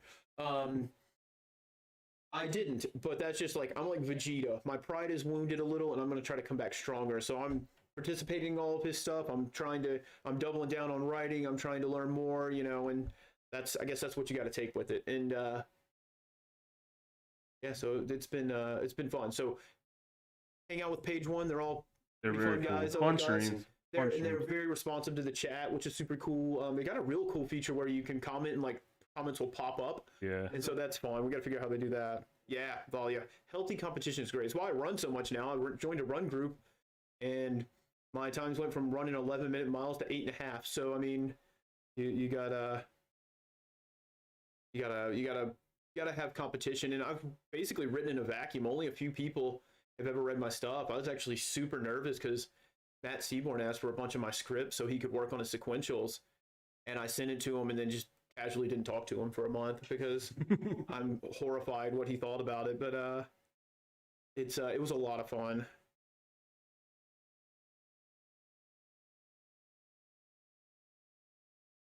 Yeah, Aaron, you're absolutely right. It was a challenge. I won't say it was not, he didn't ask too much of us because he gave us room to play with and even said, hey, if you do something that's not canon, that's okay, because it's just a backup story and it's not going to affect the canon. So he gave you the wiggle room to change characters a little, as long as it felt like the feel of the story or feel of their world. So he didn't write you into a corner. He didn't make it too hard. He wasn't asking you to deadlift 4 plates on each side the first time. He was just saying, give it a good shot. And so it was a really fun competition that at the time I was pulling my hair out trying to figure out what I was going to write. And now I was like, man, it was a solid, fun competition. It was probably what I needed to do. Probably needed to get out there. And I mean, hopefully him and Jimmy Reyes didn't just have to have a smoke or a drink after it. But hopefully I don't think your writing is like the 2014 Wonder Woman of writing. Oh my gosh, yeah, no, I've got writing that I will never share with anybody that is like, ooh, I got some high school angsty teenage stuff, and I've got some anime weeaboo stuff I wrote, and then some stuff afterwards where I was like, I nailed this, and then I was like, God, what was I thinking? Like, I let people read this shit. Like, oh, Bear, no, you will not beat me in a race. I will throw up and faint before I let you beat me in a race. Hey, good news, you guys can both beat me in a race. Not Mario Kart, though, bitch. Oh, whatever. Yeah, I mean, Corey, we all do that. I always say Scoot and I think we have a similar, Scoot can correct me if I'm wrong, but we have a similar reaction. Like, say I sent a script to Corey, and I say, hey, man, proofread this for me. And he'd come back and be like, man, solid script. Here's what I think. And he could throw things at me, and I'm going to take it awful. Mm-hmm. I'm going to read it and be like, what does he know? What is he? He didn't have time. He's probably reading this while fighting 3 kids. He's probably, he should be happy he's got any kind of entertainment out in Iowa. And then I'll step back and think about it for a while and go, he was probably right about it. By George, he's right. Yeah, it's one of those like, okay, stop being a chump. You're not a master writer. Listen to what he said. And he may be off. Say he gave me 10 things to fix. He may be off on 9 of them, but if he gave me one good piece of feedback, it's worth it, and you just got to suck it up. So it's kind of like the stages of grief. So like first up, we just do denial, and then we do anger, and then we just like, you know, we get into acceptance. We're like, okay, no, he was giving me solid advice. I need to listen to it and distill it. And so it's a process. Taking criticism sucks sometimes, but that's once again, a good thing about having our community is, you know, say sometime in the future here, I've got Aaron and Matt on a team with me, you know, pencils and inks, and Matt comes in with the colors, and I'm just like, I feel like I could come in and be like, Matt, I like this color, but it wasn't what I was thinking. I think it came this and this, you know, and he'd probably go, okay, let's look at it again, you know, let's revisit it. And Scoot had to do that with Corey and Iker both. I mean, as much as they knock it out of the park, Scoot was a hellion beast about every detail on that piece for good reason. I mean, and that's the way you can be. And I mean, Corey sure didn't hesitate to tell him he put his foot backwards. I mean, Yeah, sure didn't. Sure didn't. Yeah. Oh, let me check, make sure these feet are right. Okay, we're good. Yeah, Corey, I mean, like, when I put the B-Movie Saga 2 script in there and you said, I enjoyed reading this, and it helped me understand what we're doing with the art even better, that, to me, felt good. It was a good compliment, you know? And so, one, I know you can read, and that's good. otherwise, you got to keep John Deere rolling, so. Good having you, Valia. Glad you could drop in. Yeah, thanks for stopping by. I appreciate it. Keep pumping out cool art, man. We're trying to do it every week, so we're trying. I think we missed a week. We missed last week. Yeah. My off days are sometimes really skewed, so. I was leading my run group all last week, and I had absolutely zero time for anything else. But we had a lot of fun, and in a different way, like I did a run that went over really well, that I came up with on my own. A bunch of people were setting mile records and stuff. I was super proud of my little chickadees out there running. So it was a good time. Good in a different kind of way. And people talk about where your creative space is, and mine's running. Like, when I go out and run, I literally, sometimes I'll write a list of like, okay, today I need to figure out where Wilder Talents number 5 is going. I need to think about the timeline for B-Movie Saga and this bit of dialogue I can't nail. And I'll just take off running and start thinking about it. So, it's really where I overlap my two hobbies. Oh, Corey, your inks, I can't, like I said, you probably missed it, but I was telling people we're probably, if the price is there, we're going to print the full product in the front, the inks, and then the pencils, because it's so good. They're looking so good. It looks so good, and then like even like just how you put some of the detail on like the bars of the jail cell, and then it's fantastic. Yeah, he on some of this stuff, Corey's actually put in detail that I didn't put in, and has nailed it. Got excited, Aaron, and made sounds only dogs could hear. Supersonic, dogs started barking in the neighborhood. There's a rabbit outside the Brexit window. 2 started. God. I guess we should have always had the door closed. Yeah. It was only a matter of time before the dogs There's went this wild. rabbit that keeps coming outside our window adorable. now. Oh, it's an adorable rabbit, Yeah. but man, the dogs freak out when he's out there. Man, we found out downtown there's a huge rabbit and turtle population, which is awesome during a run, but that's neither here nor there nor related. Every time Wonder Woman's drawn, she has different boots on. It's like the artists, they get to put a special twist on. It's always the boots. I use this Frank Cho one. We've got a I guess this isn't a derail because there's no segue needed because we kind of conversation lulled a little bit, but I'm going to ask a question. A question we were talking about in a group text, me, Scoot, and Bear, and our cousin were talking about yesterday. A good one. So somebody posed the question, name 5 movies you've seen at least 10 times. And all of our reactions were, that list is too long. Like, we can't name that. Like, we're all, I assume, I hope you take this as a compliment, we're all insufferable nerds. Like, when we like something, we watch it over and over and over. And so we were starting to get into what movies we couldn't even comprehend how many times we, like, unless there's a divine being, nobody out there can keep up with how many times we've seen him. I couldn't even guess. And so I'm curious, people in the chat, what movies like that are you? Which if somebody said, hey, how many times have you seen this movie? You're like, oh my God, I couldn't even guess. So of course mine, a couple examples. Harry and the Hendersons. Harry and the Hendersons is my favorite movie on the planet. I watched it, like when the question came up, I was like, I watched Harry and the Hendersons 10 times this month already. Because I just turn it on when I'm cleaning. I turn it on in the background. And then I say this, like, I watch Batman v Superman more than 10 times. And that thing is a dumpster fire. I watched the extended cut more than 10 times. And then so we're talking about, like, I mean, God, there was a summer where all we watched was The Great Mouse Detective. I still say that Scoot and I's most watched Star Wars movie isn't the original trilogy, it's Phantom Menace. Because when we came out, we saw it like 6 times in theaters. And then we saw it when the DVD came out. Or no, we had the VHS first. Yeah. We used to just let it sit in the VHS and just rewind immediately after it was done and rewatch it. We used to turn it on every night before when we were going to bed. We used to watch it all throughout when it first dropped. And then when the DVD came out, we went through it again. And so, I mean, there's, as much as I want to say it's Empire, it's not. And then we got Sandlot. I watched more than 10 times this summer. Yeah, this summer alone. Grandma's Boy, Without a Paddle. John, Raiders of the Lost Ark, that's a good one. Raiders of the Lost Ark, solid one. I mean, anything Star Wars. So, like, that's why I say it's like, you don't want to sit on a high horse. You never want to be like, oh my gosh, when you hear somebody say, I'm the biggest Star Wars fan, you don't want to be that dick who's like, you're not a bigger Star Wars fan than me. But our other brother had a good point where someone said at his work said, I'm a huge Star Wars fan. I've seen all the movies at least 2 or 3 times. And you're like, a day? This week? Like, I've watched Star Wars more than 10 times with John. Yeah.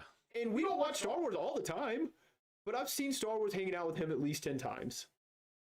I mean, so I was trying to think, like, everybody, this is once again goes back into my concept of a Linus blanket, where what is your Linus blanket movie? What's the movie you watch when you need a comfort? Mine's Harry and the Hendersons. Feeling bad? Throw it on. Having a good day? Throw it on. On a movie I can just throw on and read? Throw on Harry and the Hendersons. Wreck-It Ralph. Wreck-It Ralph's a good one. I mean, like,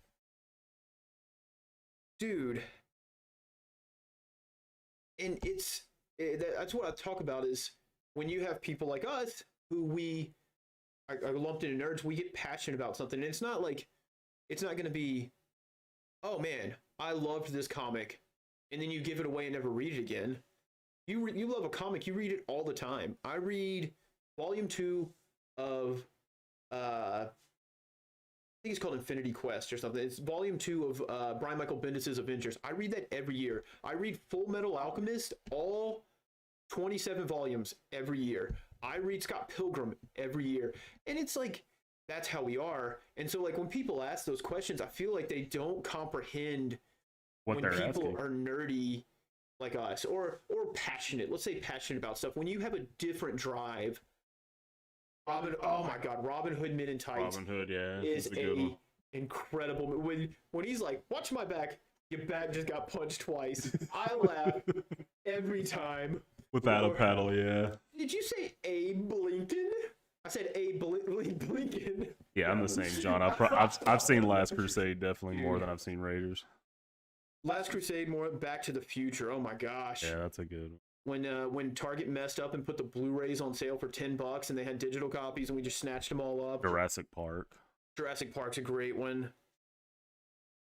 Dude, Corey, I was never more proud of you. Your inks are on point, but when I made it was a deep cut Grandma's Boy reference, just like a random half of a quote, and you were ready for the next part. I don't know. We talk about how some of these movies, Grandma's Boy, Adam Sandler's Longest Yard, Superbad. Few of those they're not even quotes anymore. They're just part of our lexicon. Like, they're part of our speech. Yeah. So, like, you're definitely going to get a censor on this. I'm going to drop some F-bombs. But, like, our favorite quote from Superbad isn't anything you can predict. It's not like I am McLovin or anything. Scoot and I always say fuck you, man, you're a piece of shit. Yeah. And it's something Michael Cera says super fast. And it's just this little line, and we say it, and, like, people hear us in public, like, dang, that man just railroaded his brother. Like, it's a quote, guys. And, like, it's getting to the point where, like, those movies, you can't even call them quotes because we use them like idiomatic expressions. And that's what I love. I love that, like, God, Grandma's boy, Corey, Iker didn't know what was going on. Like, He sure we did. made one joke. It was like 3 hours of us just throwing quotes back and forth. And Monty Python and the Holy Grail is a good cult classic. That might be one of the innovators, like one that people quoted before there was like a huge nerd culture where you just hear people quoting movies all the time. God, the Monty Python is so funny. Just the Ministry of Silly Walks cracks me up. Oh man, Hayashi, the first Spider-Man movie. See, I'm not a huge fan of any of the Spider-Man movies, but I always say the first two. I loved the Doc Ock one. It was pretty good. The first one I'm not a huge fan of, but they were solid, especially given the time. The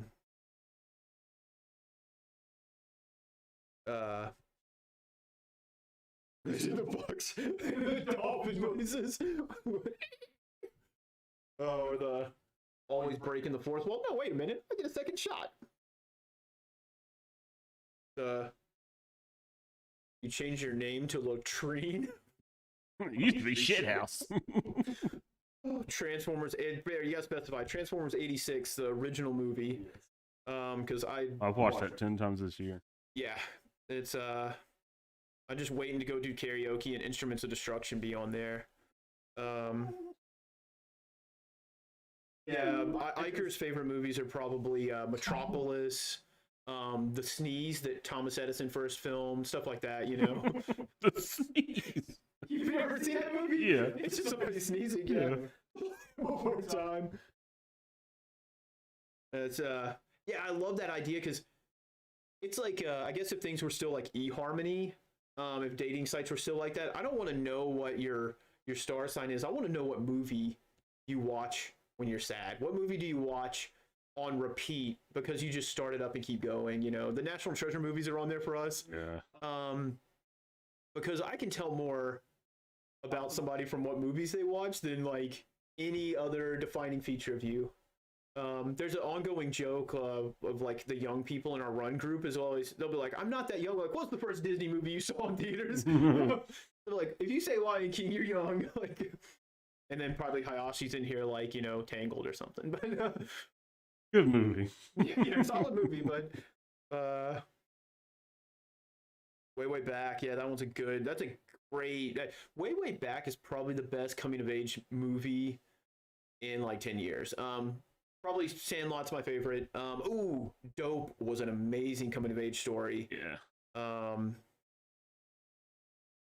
But just so you know, Aaron, if I ever come over there, I'm gonna use Nicolas Cage's English accent he uses in that. Hello. The Mighty Ducks, the first Mighty Ducks are probably on there. Like, yeah, I will use sure. head. For sure. We watch Mighty Ducks so much. Every time our friend who played Destiny, he's like, dude, Destiny 2. And when he finally started, he's like, yeah, I was playing D2. And we'd always say the Quack Attack is back. Quack Attack is back, Jack. Mighty Duck D2, the Ducks are back. we would constantly make that joke, and he would just, what are you talking about? You know what's wild is Breakfast Club is one of those movies I've only ever seen it once. I've seen that more because Ashley loves that movie. Yeah, it's not like I loved it when I watched it. Absolutely loved. Ooh, speaking of that Daisy Confused, we spent a summer or two watching that. Yeah. All right. That's a great one. I'm trying to think what else. Huh? Daisy Confused. I've probably seen movies like Wedding Crashers more than 10 times. You know, Yeah, like random movies I own. And I think it's like part of us where we're like, we can't decide if we like something off of one time. For example, when I first saw Rogue One, man, that wasn't a great movie. I don't know if I like that. And the problem is it probably talked about this before, but it took Star Wars into a morally gray area where Star Wars is always black and white, good versus evil. And I wasn't sure. That I went back. I was like, no, this was an exceptional movie. And so like all of us know we can't just do a single pass on something. So we watch it 4, 5, 6 times. Sometimes maybe we got the notepad out and we're writing down stuff, or we're, you know, reading facts, doing behind the scenes. We have to know more. And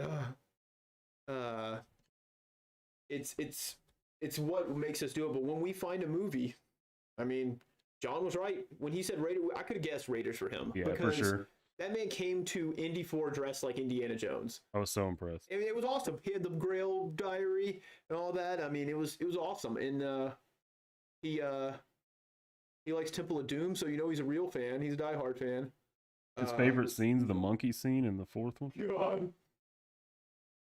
He tried to rip my heart out when I was I messed with him one day. Bull Dude. Will Smith's I, Robot, I love that movie. Seen Men in Black way more than 10 times. Mainly, all of them.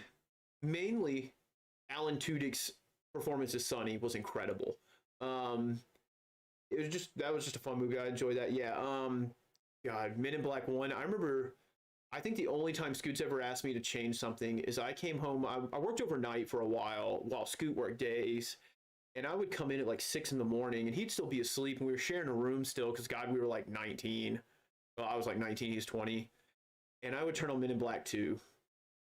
And I would watch every day. And he's like, dude. And don't get me wrong, I love that movie. Oh, yeah, we say it every time. Flush me, Jay, flush me. Oh, like, no. And like, we always quote it, but it was just like, dude, please watch something else. It was like the first movie I bought digitally on my computer, so I just watch it all the time. And so, yeah. Oh my gosh. Hayashi coming in, old school favorite Disney movie, Lady and the Tramp. That's a good one. Good classic. You know, we were watching Night at the Museum tonight. Night at the Museum 1. Right before we started streaming. Scoot and I, that might have been one of our last movies we watched when we still shared a room. Because we shared a room till I was 22. Yeah. Scoot and I, we had no problem living together. Scoot and I didn't care to have a separate room. We had both of our TVs side by side, watching movies while playing video games. Night at the Museum 2, because when, what's his name? Hank Azaria, I think is his name. And when he was like, my name was Kamen Ra the Bloodthirsty, who kills anyone who doesn't give Kamen Ra exactly what he wants, precisely what he tells him. That was your name? It was short-haired Egyptian. I laughed every time. Or him and Jonah Hill going back and forth. Like, no, this is the United States of don't touch that thing right here. Yeah. It is fantastic. I think, man, if we're getting into Disney, Jungle Book, Robin Hood, Sword in the Stone, Great Mouse Detective. Probably, especially old animated ones, those probably top our list. Because we used to, okay, so I literally have a stuffed elephant right here whose name is Colonel Hati that I've had since I was a little kid. Hayashi, back before the digital era, there were VHSs. And you couldn't skip the opening menu. There was no opening menu. So you had to watch previews, and we used to do a thing where you're like, all right, Brad, it's your night. Pick the Disney movie we're watching. And I'd pick it, and they wouldn't watch me. I would pick it, put it in the VCR, hide the case, and Scoot and Bear and our sister Annie would try to guess what movie it was based on the previews. And we got good. Oh, we were real good. Like, you'd come on, like, you'd do like, and you're just like, oh, it's this movie. Little Mermaid, you ain't fooling nobody. Yeah. Like, why are you watching Peach Dragon again, Brad? Like, come on. Like, oh, Sword in the Stone is another good one. I read the Sword in the Stone book, the first book of the Once and Future King.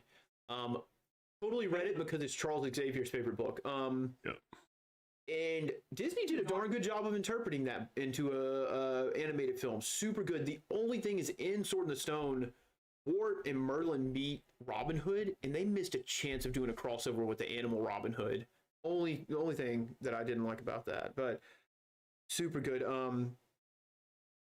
WALL-E. I watched WALL-E for the first time in a couple of years. WALL-E's so good. The opening scene, probably about 30-45 minutes of that, where it's just WALL-E doing his thing and going through, and there's nothing to tell the story but signs on the wall and a few like video clips and WALL-E's emotions. That is a Gendy Tartakovsky level of storytelling, and it is fantastic, just exceptional. And then the rest of the movie's awesome. I mean, and the rest of the movie's great, but the opening 40 minutes are just a masterpiece. If they just ended after that, I'd be like, all right, cool. Yeah, we got our money's worth. Dude, Gargoyles was a solid show. Me and Scoot watched the heck out of that. I had the toys too. Oh man, we watched Bedknobs and Broomsticks quite a bit. The Mary Poppins, of course. It's man, Disney was on fire for a long time. I mean, they still make great movies. I mean, like when they went back animated, I love Princess and the Frog. Oh yeah. If you went and saw Black Widow with us, which will be the only mention of it. No, nothing about story, but I went on like a tangent about why they chose to do a movie about Cruella de Vil, and Mark and Bear haven't let me live it down yet because I called her a puppy shaving bitch, or puppy skinning bitch, and I'm not wrong. No. Like I said, of all the people and all the villains they could have done a story about, she was the one no one wanted. I wish they would have made one about Dr. Facilier, because how cool would it be to have, you could have had that like turn of the century New Orleans, like creepy atmosphere, kind of magical look, and instead they were like, here's this woman who wanted puppies for no reason but to make a code, and let's make a movie and try to make you sympathize with her. I'm like, I refuse. It was just like the first Maleficent. Well, at least her, like I said, with Maleficent, at least there was some wiggle room, because she shows up to that place, she's like, hey guys, you didn't invite me to this party. What a bunch of dicks. I'm going to curse your kid. And so you're like, oh, well, why did they not invite her to the party? Or how did they know her originally? Literally, Cruella comes in and she's like, oh yes, lots of puppies. I want a coat. How much for them? Like, are you kidding me? Get out! Like, there's no redeemable. It's kind of the like mentality of like killing puppies probably isn't on par with killing a human, but there's a reason John Wick worked. They didn't kill John Wick's wife in the opening of that movie. They killed his dog. And granted, the dog was a symbol of a larger thing, of the symbol of him not having to grieve alone, which was an awesome scene. But still, that movie would not have been as popular without them killing the dog in the beginning, because it sent him on this trajectory, and everybody sympathized, and it was easily memed. So you don't kill puppies, and so she was instantly evil, unredeemably evil. Like, you wanted to see her get hit by a bus. You didn't want her to see like, oh, she got put in jail and then she slowly redeemed. You wanted to see her die ruthlessly. And so to make a movie about that seemed like a real bad choice. Once again, just me. Please, if you have a different opinion, share them. Never feel like you have to censor yourself in our group chat here. How's it going on the picture, Scoot? Coming. Looking good. It's still pretty rough, but I'm enjoying it. So I feel like I could take this Scoot super far. He needs to do a giveaway when this happens. We'll do this, throw some stickers in. You'll get a cardboard Spidey, and I'll pay for shipping. God help us if one of the UK folks wins. Yeah, I mean, is this righteous enough that you guys would want to have a drawing for? And we can even do it on Insta. So here's what we could do. Is then we can look at the chat. Whoever was in the chat, we can put everybody's name in twice. And then we can post it on Insta, and anybody who wants to enter, just say, hey, enter me. And they only get their name in once. Something like that. So if you come to hang out in the chat, we know that you're here. We can we can have a better chance of the people who actually hang out, or maybe even do it 3 times so they have a higher chance of winning. Have a chance to enter on the live stream, Twitter, and Instagram. Yeah, do it like that. Yeah, I mean, I guess they could. Aaron, I was gonna tell you, if you win it, it's coming in a tube. It's not getting a piece of wood to hold it tight. I don't know. Well, I guess I'd have to look at the shipping, but I'd do that. I mean, once it shit, I guess we could do the care package. Like, here's your, hold it for him. If Aaron wins, hold it until we send over that, because I still got to send Dragon Rage to him and Matt. Then I got a trade for Matt as well. What's up, Justin? Welcome to the party. Justin DeGriff. We're going to draw, next live stream is him as Kratos. So it's really just putting red face paint on him. Hey, buddy, how are you tonight?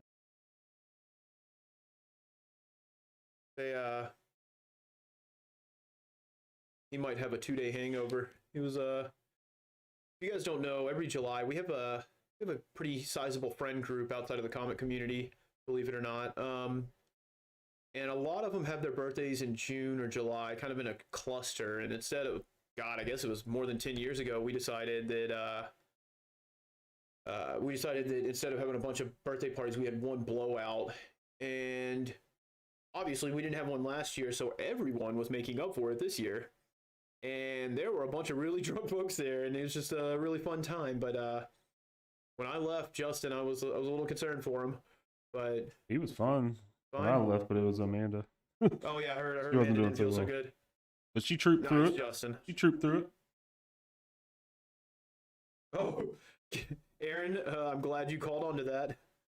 It's just like when we start Corey's podcast, Two in the Ink. Two in the ink.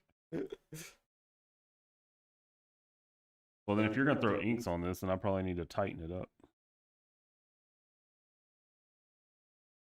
Or do I just trust you? Oh no, what was Justin's Mortal Kombat comment at the party? He called me beautiful several times, and I really appreciated that.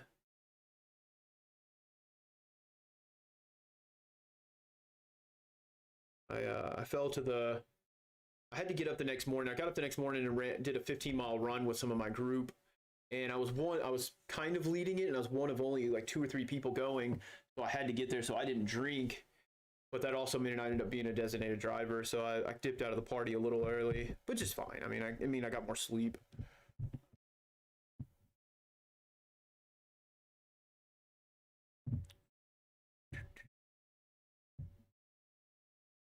We're all waiting, Justin. I want to know what that comment was.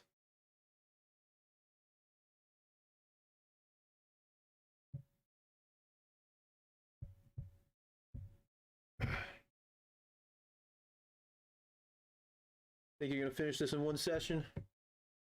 It won't be super tight, but I'll finish enough to where you can at least get it. Suddenly, Aaron has 30 entries. Aaron, do you have an original scoot? Who else? Sound off in the chat if you got an original scoot. Matt, we know you got them. I'm assuming at this point, Corey has to have something. Bear's probably got something. Justin definitely does. I know he's got some prints at least of yours. I used to be the biggest curator of Scoot's art. I had 2 portfolios full of artwork of his. Just because he would finish something, he's like, I don't want it. I'm like, cool, I'll take it. And also because Scoot used to just leave art on the ground with like cups of water near them and a rambunctious posse of dogs to run over them. And so I just started portfolioing them all, just taking care of it. And then we started going to conventions, and I was like, yeah, I can part with this, and I pulled 2 or 3 things out, and then I started pulling almost everything, but a few, like he drew Sturm from Advanced Wars, and I kept that. He drew me a Nihilus and a Bigfoot that they're for gifts for me, so clearly I'm not giving those away. So we wiped out. Now 2020 gave him a chance to recharge his portfolio. He's got a bunch of pieces ready to go and ready. Always for sale. Oh, Hayashi, we're gonna have to get you. So we might, when those covers come out, depending on, that'd be cool to do like remarks and stuff on those. Just depending on what people would want. Dwayne's got an original. He's not in the chat, but he's texting me. Nice. Yeah, I drew him a Black Panther for his birthday one. apparently Justin's comment was he was trying to leave and he was still a bit drunk. He said, okay, that's cool, but if I want, I've seen Mortal Kombat, I can fight my way out of here.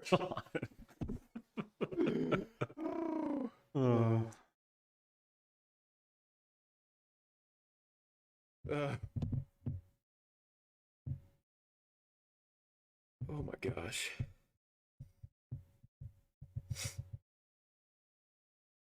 That sounds like Justin. If you guys, I think we talked about this, but Justin's humor is anomalous. I couldn't write his humor into a comic because it's so incredibly unique. It's got to be delivered by him. Yeah, and it's comes from, like, he's always been funny, but after years of knowing him, how he sets up a joke and delivers it, like, him and I try to make each other laugh at work when we pick up the phone, and a couple of times I just had to hang up on customers. And it's something, when something funny happens, I'll text Scoot and Bear, and I'm just, because nobody else gets it. Ooh, and it's fantastic. Well, sounds like Aaron and Hayashi might be fighting for, you know, like, hey, it's what is it, a freemium game. Like, man, your first entry's free, $1 per entry after that. That would be a fun way to do a charity. Like if we were doing which, gosh, that maybe that's your next live stream. I want you to finish that charity piece for Yeah, for the seller, because one, it's sweet, and I want a print of it. But we would do that probably. It would be auction off the pencils and then get a print with it. But that would be a fun way to do it. Like, hey, this is going to do a raffle, and do this. I don't know. We'd have to see which one works better.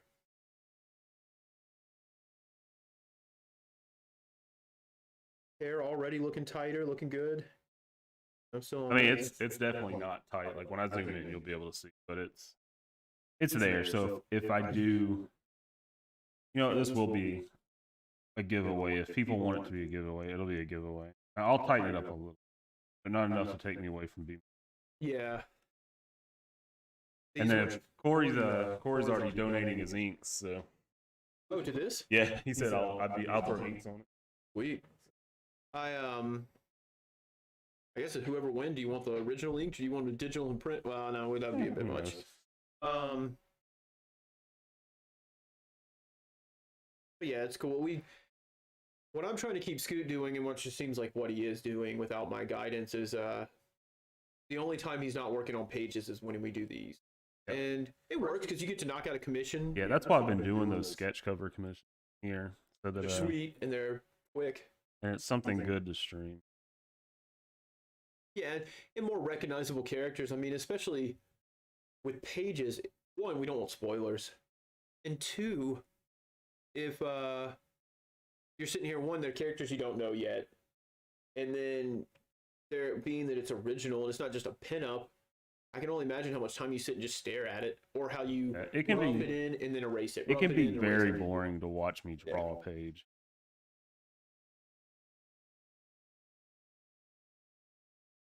Yeah, so it's kind of like I made a joke once I was going to do a time lapse of me writing, and it would just be me sitting at the desk and like headbanging to loud music and just barely moving at all. Or I thought about just posting a picture and be like, hey, here's my time lapse of me writing, and it's just super boring.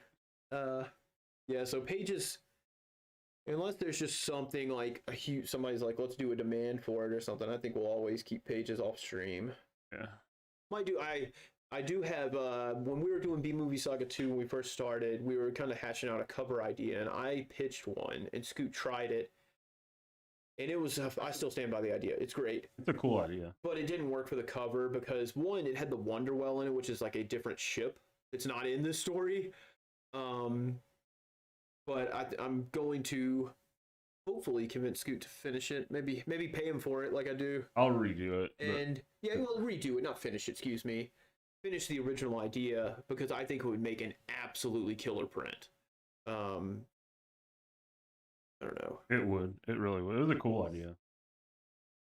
And it fits them. So, Corey, I'd still say I'm not BSing you if you want some help on that. I'm sure your wife, with whatever drug deal fall off the back of the truck's job she has, she'll be able to find like a comic like quality printer, like Marvel's, for like $1.50. But if you need help, I'm here for you. I guess that would. They said it'd be cool to have the layout process. That'd be fun. Yeah, layout processes. If some artists would be into that, that would be super cool. Yeah, and there'll be times too when I'm drawing a blank and I don't know what I want to do, and I'll throw it out there and see what people want. So you're not keeping an eye on the chat. So Aaron and Hayashi were starting to fight. Over the fist fight. They're planning to meet up and fight over the originals of this. Sweet. And Matt is taking whoever's left. He said, when you get to Canada, I'm 6'3", 230. At the airport, hold the sign, I'm here for Aaron and Aaron only. They may hire some goon to come in. He's just got a name tag. Hello, my name is Matt Nick on it. Oh my god. We'll just record it because we'll post it on here. Oh my gosh. Get the hockey sticks. For one, we talk about it a lot in our Chains in the Chat group, is we all try to lean into our stereotypes. Scoot and I talk about, how if we don't have sweet tea in the morning, we can't move. Things like that. And I love, Hayashi has been keeping me abreast of all of the wins and losses of hockey. Because normally all I do is wait and see if the Sharks beat the Kings and then call Big Mark and make fun of him. But yeah, I've been keeping up with hockey more this year just because I follow my house. I'm like, ooh, new drawing, never mind hockey. So never turn back on that, because I don't know why of all the sports, like people who try to be like fashionable Americans try to watch soccer. Like hockey's way cooler. It's just like violent and fun and fast pace. And still remember my confusion. I was like, man, the goalie's gone. He got tired. He just gave up. Like, no, they pulled their goalie. What, for like a foul or something? What do you do? They put him in the box? No. They pulled him so they can have another player. Like, that's legal. Yeah. I remember reading about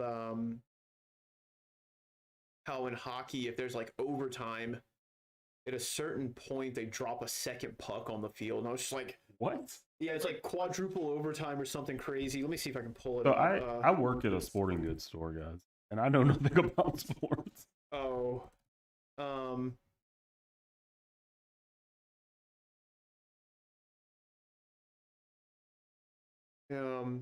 it might have been an old thing, or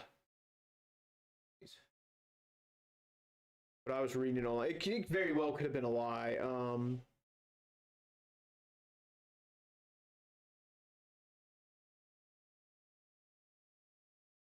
Lasted 6 complete overtime and nearly to the 6th.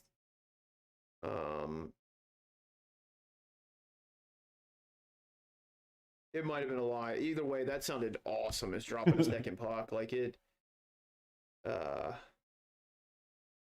sounded like the type of chaos that I would love. Perfectly. There's a whole thing.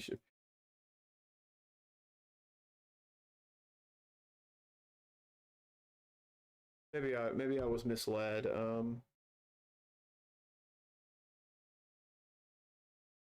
Which, I mean, someone who clearly knows more about sports than me.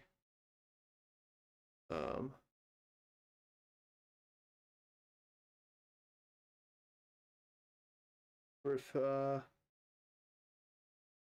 it has this tweet, so it's, God help us if it's any kind of accurate. It says hasn't happened since 1936, but a reminder that if an NHL game goes into a 6th overtime, they drop the second puck. And somebody says, per the rules, in the event of a 7th overtime, which has never happened, 5 pucks are put into play, and a face-off is taken simultaneously as all 5 face-off circles. So maybe it's like 2 people do the face-off, like kind of like a penalty kick or something.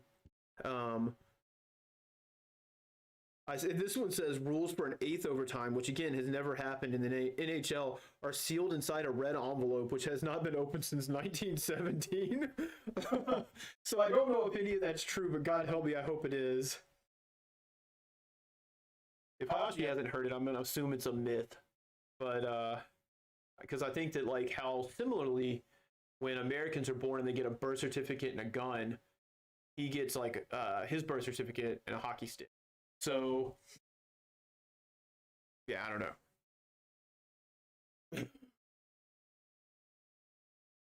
I like watching old hockey games where they, like, before the, right when they had the helmet rule was standard, like it was required, but they, like, grandfathered in old players, so if they didn't want to wear a helmet, they didn't have to. It's like, how much of a badass do you have?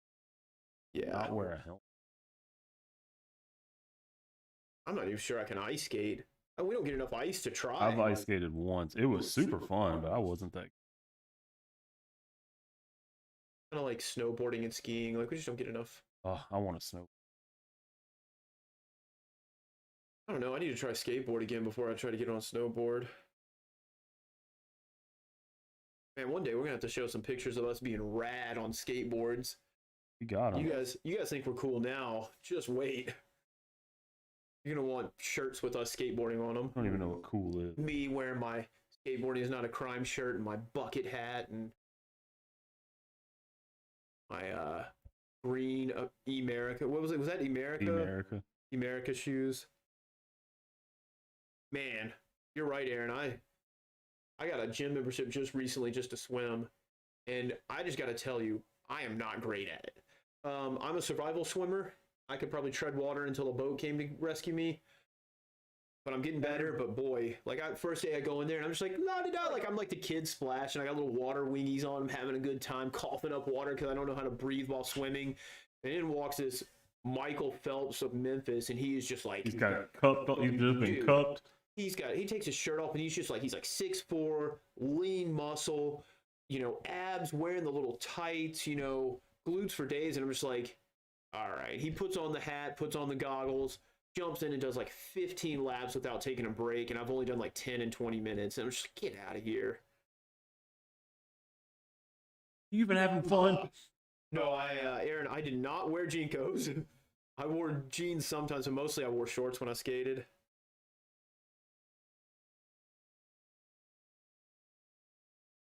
Yeah. I had a phase where from like basically all high school where I refused to wear anything but shorts, even in like the dead of winter. I've since learned. As long as it was big enough to carry my SP and then my Nintendo DS. That's all I needed. Yeah.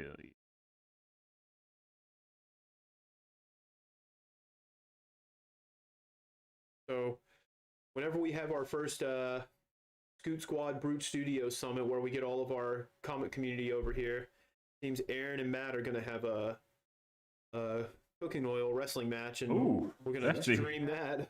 Well, they haven't mentioned cooking oil yet, but I figured it'd be it'd drive it. I think that'd make it more fair. Yeah. All right. I think we're about as far as I'm going to take this today. Or I guess you'll just tighten up a little here and there. Yeah, I'll tighten up a little. I'm still going to leave it pretty loose because it's not meant to be a... Go ahead and do the side-by-side. All right. Finish putting some lines here. Lasso. Not the halter of truth this time? No. That's reserved for... That's my joke. All right, I'm just going to go ahead and put out the warning. I'm going to bring that picture back up here in just a second. That might have been the closest harvest dent we had of this chat. Because I was loving it. Feel like McDonald's. Loving it. Will it pop up on this one? I don't overlap any of them. I didn't know if it was just... Oh, no. I'll have to bring it up to the... I'll show this one. Oh, I guess you could hold it up to the camera.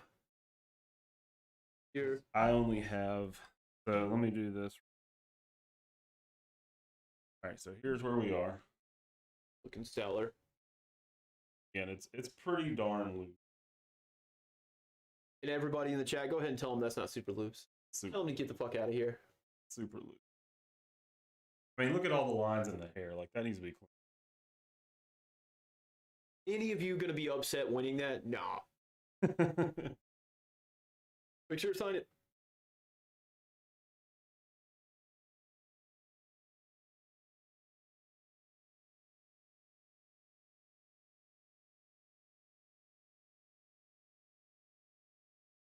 Got to do like Corey. You got to sign it in a weird spot now so they don't cover it up.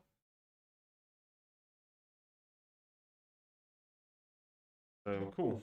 Hope you guys like that. Next Wonder Woman will be me dressed up as her. So I hope you're all ready for that one.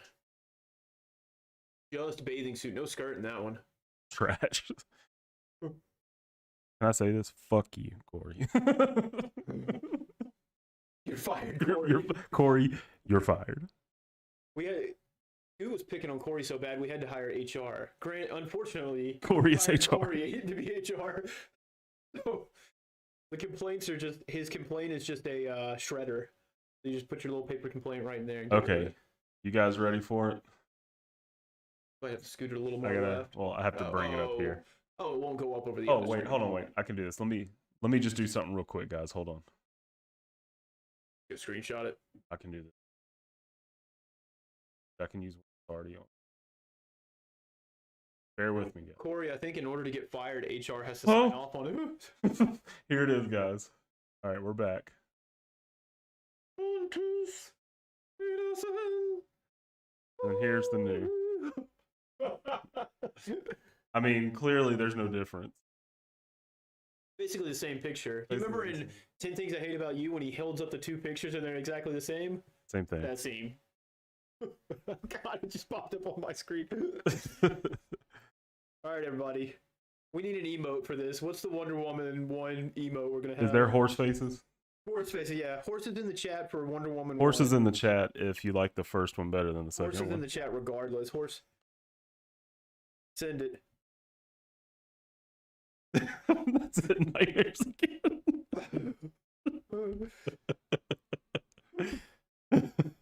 Aaron, now you're just gonna have to stay up. I know it's like 2 in the morning there, but now you can't go to sleep. As you see, dynamic, you definitely see the Michael Turner influence in the face. The head's slimmer as it's supposed to be. Good neck muscles in it. Yeah. Arms look better. Boobs in proportion. Corey said the one on the right's a new one. Horses in the chat, fellas. Oh my god. Corey, I'm sending you that original to ink for Halloween. Oh my god. You have to follow it line by line. You cannot improve it. You can't improve it.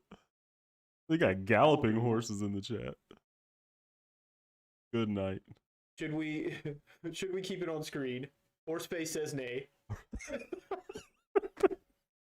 Oh my god. Oh my god. Just wait, there's gonna be a keyword to win this on Instagram and Twitter. Horse in the chat to be entered. Yeah. Lisa just said she had the color version. Is it worth more? It may be now because it has a reputation. Oh my god. So, I'm glad you finally did that. Can't see your butt in this one, but assume it's in a better position. Yeah. Legs look better. Muscles are better. The lines are... Your heavy hand is lightened quite a bit. It has for sure. I had to learn that though. So. Good collarbone on it. Just overall, exceptional drawing. Yeah. I know you say it's loose, but think of this.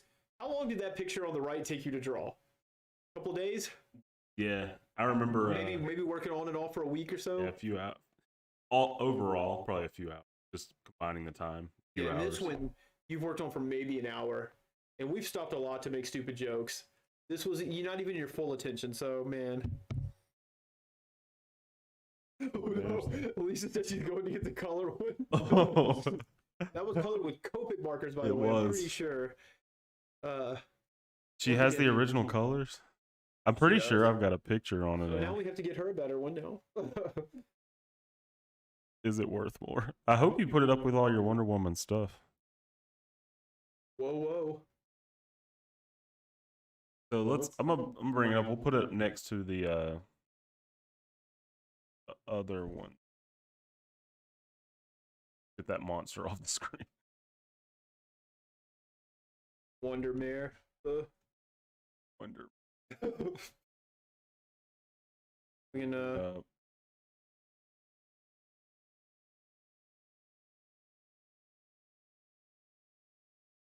So, instantly what I see is that one looks like your rough sketch on the left. Your rough, quote unquote, that you did just now. Like, that one's of higher quality than that. And you spent a lot of time on that one. I did spend a lot. Corey, eat your heart out on these inks.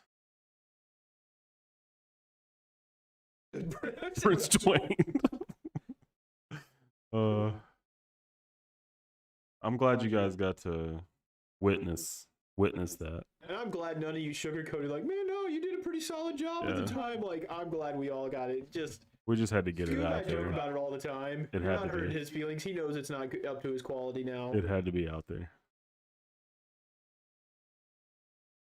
The acid trip. Yeah. I just realized I forgot. Yeah, no, I agree with you, Aaron. He did a solid job on the one we're seeing now. Is still like, if he had that, still we would have it up on your booth to sell. Yeah. It hasn't devalued. It hadn't diminished in quality enough. Yeah, no, I do still like that one. I like that one a lot. But I wanted to bring it up too as a, first of all, to show how I've drawn. This will be the third time I've drawn Wonder. Did you do a head sketch of her? Yeah, but that one's bad too. Oh god. Pretty sure I just gave up on that one. Yeah, this is exactly what I always hoped it would do, which is show how you've progressed and show everybody out there, anybody who watches this, keep doing it. Yeah, never stop. Never think you're never think you can't get better. You can. First of all, you need to do it for fun. Here you go, Corey. Here's these inks for you. Start out.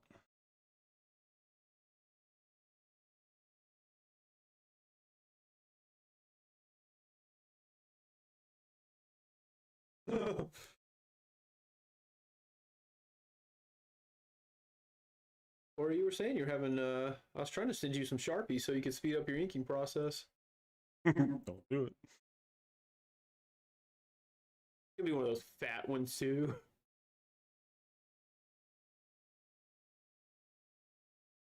Well, I think this was a pretty fun one. Yeah. I think it was super fun. I'm glad you guys got to see all my old artwork. If you didn't, go back and watch the video because there's some stuff in there. I got a pretty good grasp of everybody who was in here so I can keep track. So you'll get an automatic entry for being here. Then Scoot will do something else on Insta, maybe Twitter. Yeah, I'll do something on both. And then anytime you enter, because all you guys follow Scoot, so we'll make sure we get everybody in there, and you'll increase your chances from tuning in, increase it by following him on Twitter and Instagram. For sure. I think that's a fun way to do it, because the people who were jerks and didn't show up, they shouldn't get more chance. They shouldn't have the same chance. Here. Hope there's anybody in the chat that's not talking. We always want people to talk. Yeah, Dwayne said he's here. He's just got it on like a TV, so he can't respond. That's 13 people. So, if you guys want to be entered to win this sketch that I did, throw a horse head in there like you're the Godfather. And then last thing is we're going to show this cover. Oh yeah. Forgot about that. So you guys are. So this is not rough. This is not rough. This is as tight as it can be. And again, this is just the pencils. We're saving the ink, everything. I'll post everything up again once the final cover is sent my way. But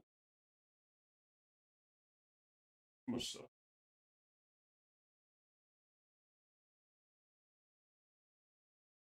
Again, this is going to be variant cover for Fathom the Core. So if you didn't support the Kickstarter, it will be in stores. This cover won't be, but the actual book itself will be. But we'll have 200 copies of it to sell. Let me back over here. Here we go. Please. Oh yeah. I'll bring it in closer here in just a second. Here's the full.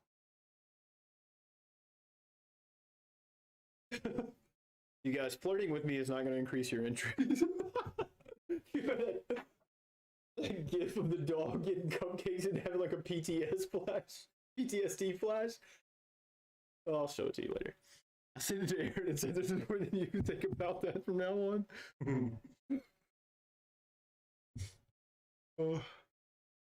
So again, I worked really hard on this one. Make it look like Aspen and Matthews. If you guys like the water, wait until you see what Iker did with it. Holy Lord. Like I said, there's so much detail on the translucent like flap thing, like the skirt, is just wild. So I guess you can say, like, compare a sketch to what your finished product looks like, too, you know? Because we always joke that your sketches aren't sketches, but if you guys know anything about Aspen, just Google Michael Turner Aspen and compare it to that. And Scoot really did some, he did a lot of good work to him. I think Michael Turner might come back at night, and hopefully that'll be who visits Scoot tonight, not Wonder Woman 1. Oh. Yeah. I should have repurposed the Wonder Woman. Oh my god. You're right, Corey. I should have. Putting the woe in Wonder Woman. But again, once you guys see you'll see the inks, and then you see the colors. Corey and Iker, man, it's unreal. It's gonna be. I think once it is shown on Aspen Comics Live, I think people are gonna love it. So, Are you is that 11 by 17? yes, Okay. Gonna have to frame that one for you. yeah. I don't think you're gonna let it go. Yeah, I don't think but I worked really hard on that one because I always said there's been a ton of awesome artists that I really like. Like Talent Caldwell and Alex Combs, Jordan Gunderson, who have drawn Aspen, Sia who have drawn Aspen, and they draw her really well. But there's nobody that draws her, drew her like Mike Turner did, and I put a lot into making it look like the Aspen that I know and that I'm really The only way really happy with it. The only way you'll give that up is if his parents ask for it. If his because his parents were like his biggest fan. So cool. Any final words, Bradley? No. I'm glad we finally did this. It was a good session. Got you to talk about art a lot and anatomy stuff. I think people will dig. As much as I have fun just shooting the breeze, and talking about movies we've watched a billion times. I think it's a lot of fun. Maybe you'll get more people watching it who just want to see some good art. Yeah, that's always my hope, to have somebody that's where I was in 2014 drawing a horse-faced Wonder Woman, just telling me to keep going, because honestly, that's what the artists that I looked up to, that's what they always said, just keep drawing. Brian Stegman, David Finch, all those dudes. Just keep drawing. You just got to keep drawing. You got to put pencil to paper every day, and that's what I try to do. It works well. It works well. And maybe something will come of it. If not, me and Brad and Corey and John will just put out a rad comic ourselves. So cool. We get plenty of ideas and creativity. All right. Well, thanks everybody again for popping in and hanging out again and keeping the chat alive and well. And thanks for falling for the mute joke, Hayashi. Thanks for not unfollowing and disliking the video after I showed Wonder Woman. So cool. Might violate something on YouTube's user agreement. Yeah, this is for adults only now. It's labeled as like gore or something. So I will. But speaking of, we didn't really say it. That cover, that thing he showed you, we're gonna eventually sell it. So when time comes, the book. We'll post it up on all the social medias. Which look for the Brute Studios one. I'm gonna start it back up this week and start trying to post every at least 3 times a week. But we'll post it across Scoot's Instagram. I'll repost it. Everybody will. We'll do probably a special offer for local comic shops if you want to do that. We'll have 200 copies, and we're going to get rid of all of them. It's going to be awesome. Yep, 200 copies, and that'll be it. So, cool. You guys like the video if you haven't already. Share stuff, all that YouTube nonsense. So, until next time, see you guys. Maybe later in the week. Sunday, maybe next week. We'll see. Sunday's the last day of the week. Yeah, next week. We'll see. Well, I only got one day off next. But anyway, we'll see you next time. Bye, guys.